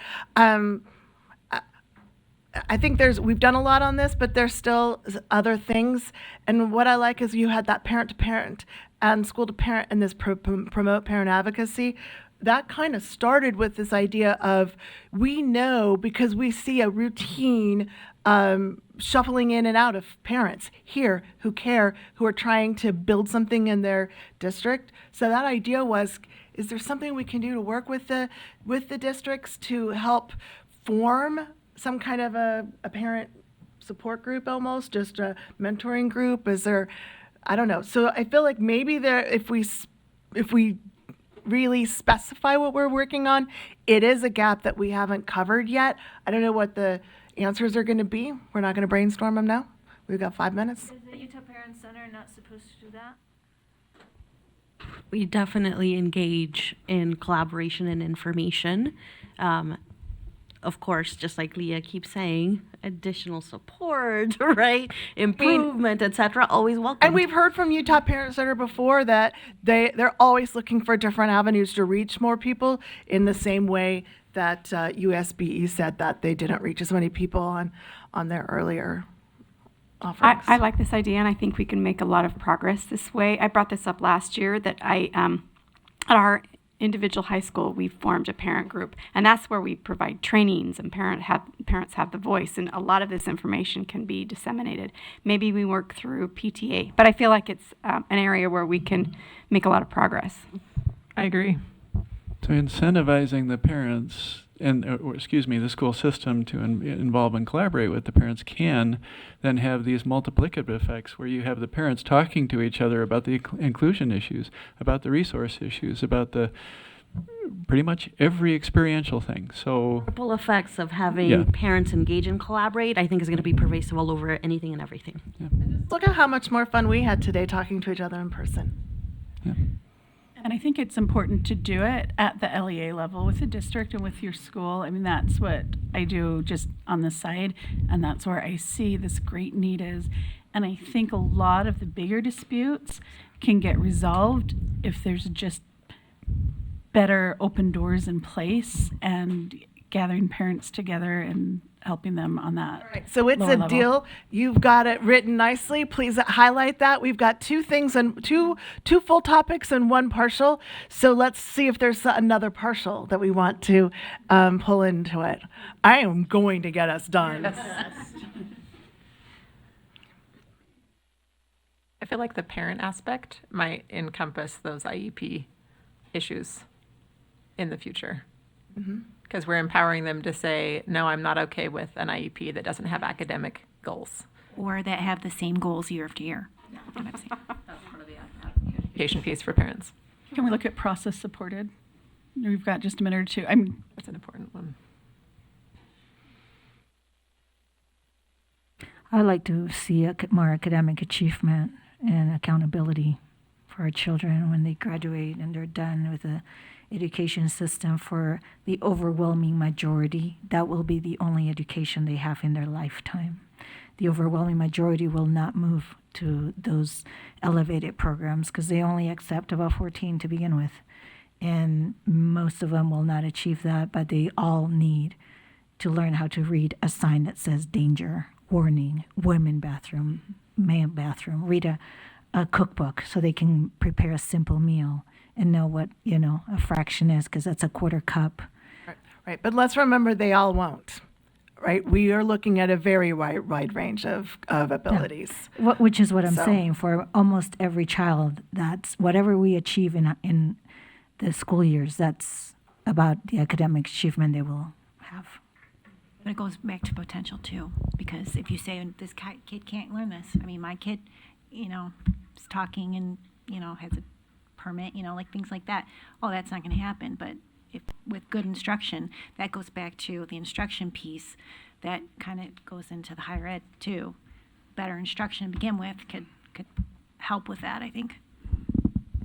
Do we think emphasizing process-supported individualization with those bullet points would actually get us pretty far with some of the other issues that we're feeling really passionate about? If we start at the top with the big picture, the process changing or, shaking that up a bit, could that help have a little bit of a trickle-down effect possibly? I think so. I agree with that. From my perspective as somebody who does a lot of dispute resolution and things like that, a tremendous amount of the cases that end up in either due process, state complaint, or, having to escalate to that level come from some pretty basic, misunderstandings of policy when it comes to IDEA, who is making decisions when it comes to IEP teams and services and things like that. Like I think somebody mentioned earlier, students not having any academic goals or having no services aligned with a particular goal, things like that could really be addressed, I think, in a fairly straightforward sort of way by way of education, I think would go a long way in addressing a lot of these issues. I think we should take it. Let's take it the high level on this one. We've got Can three. we move the teacher advocacy group in districts? Can that be one of those two that we maybe think about? Can we move it down to the suggesting a process? Yeah, thing? pop that sub-bullet into that list. Yeah, move the sub-bullet. Which sub-bullet? Teacher, go up. Go up, it's highlighted. Oh, okay. I see. That top Teacher one. participation. Yeah. Thank you. And pop it in. Up it down to the process-supported individual one, and how to maybe make that a little more of a doable meeting. But I see 3 meetings, that one, and then maybe process-supported we can break into 2 and come back on the pilot for the submission as part of that too. Yeah, I don't think that has to be its own. It's not its own meeting, it's an agenda item on a meeting. I'd like to bring it to the attention. No, that's great. I mean, never apologize for being a broken record. I mean, you know, think of it instead the squeaky wheel. Use that one. Use that analogy. Thank you, Alex. Why don't you wrap this up? Yeah, so for next steps, what I can do is I can, if you want, I can send you this sort of rough document, and then I can also do some cleaning up like I did kind of here, summarizing what we were talking about, trying to write out what might look like a sentence or what have you to summarize the thoughts. And then I can send that your way, and then that's it. Then we have priorities. All right, way to go, everyone. We have priorities. Wow. All right, it's a strange thing, a talent to have, but I can run a meeting. Thank you for coming. Thank you all for traveling here. I know that we all came a variety of distances, but I thought the side conversations were great, and seeing you in person was really wonderful. So, you know, we're gonna maybe miss that, but also be glad that we didn't have to get ready on the bottom half for our next meeting, which is coming up right away. It's in 2 weeks. Is that right? The 14th? Is that 2 weeks from tonight? It Ish? is Or is it Thursday. 3? Hold on, let's look. Let's get that in our. Let's not be 15th. vague. It's the 15th, The which 15th. is, yeah. Which is a Friday, right? Yes. It's So that's 3 weeks. 3 from today. weeks. 3 weeks from today. Morning or moving them to afternoons? No, it's in It's the in the morning. morning. It's at 9. I think they're all scheduled from 9 to 12. to 12. Yeah. So I'll see you in 3 weeks on the Zoom. Have a great time between now and then. Bring all your great ideas, and excited to work with you this year.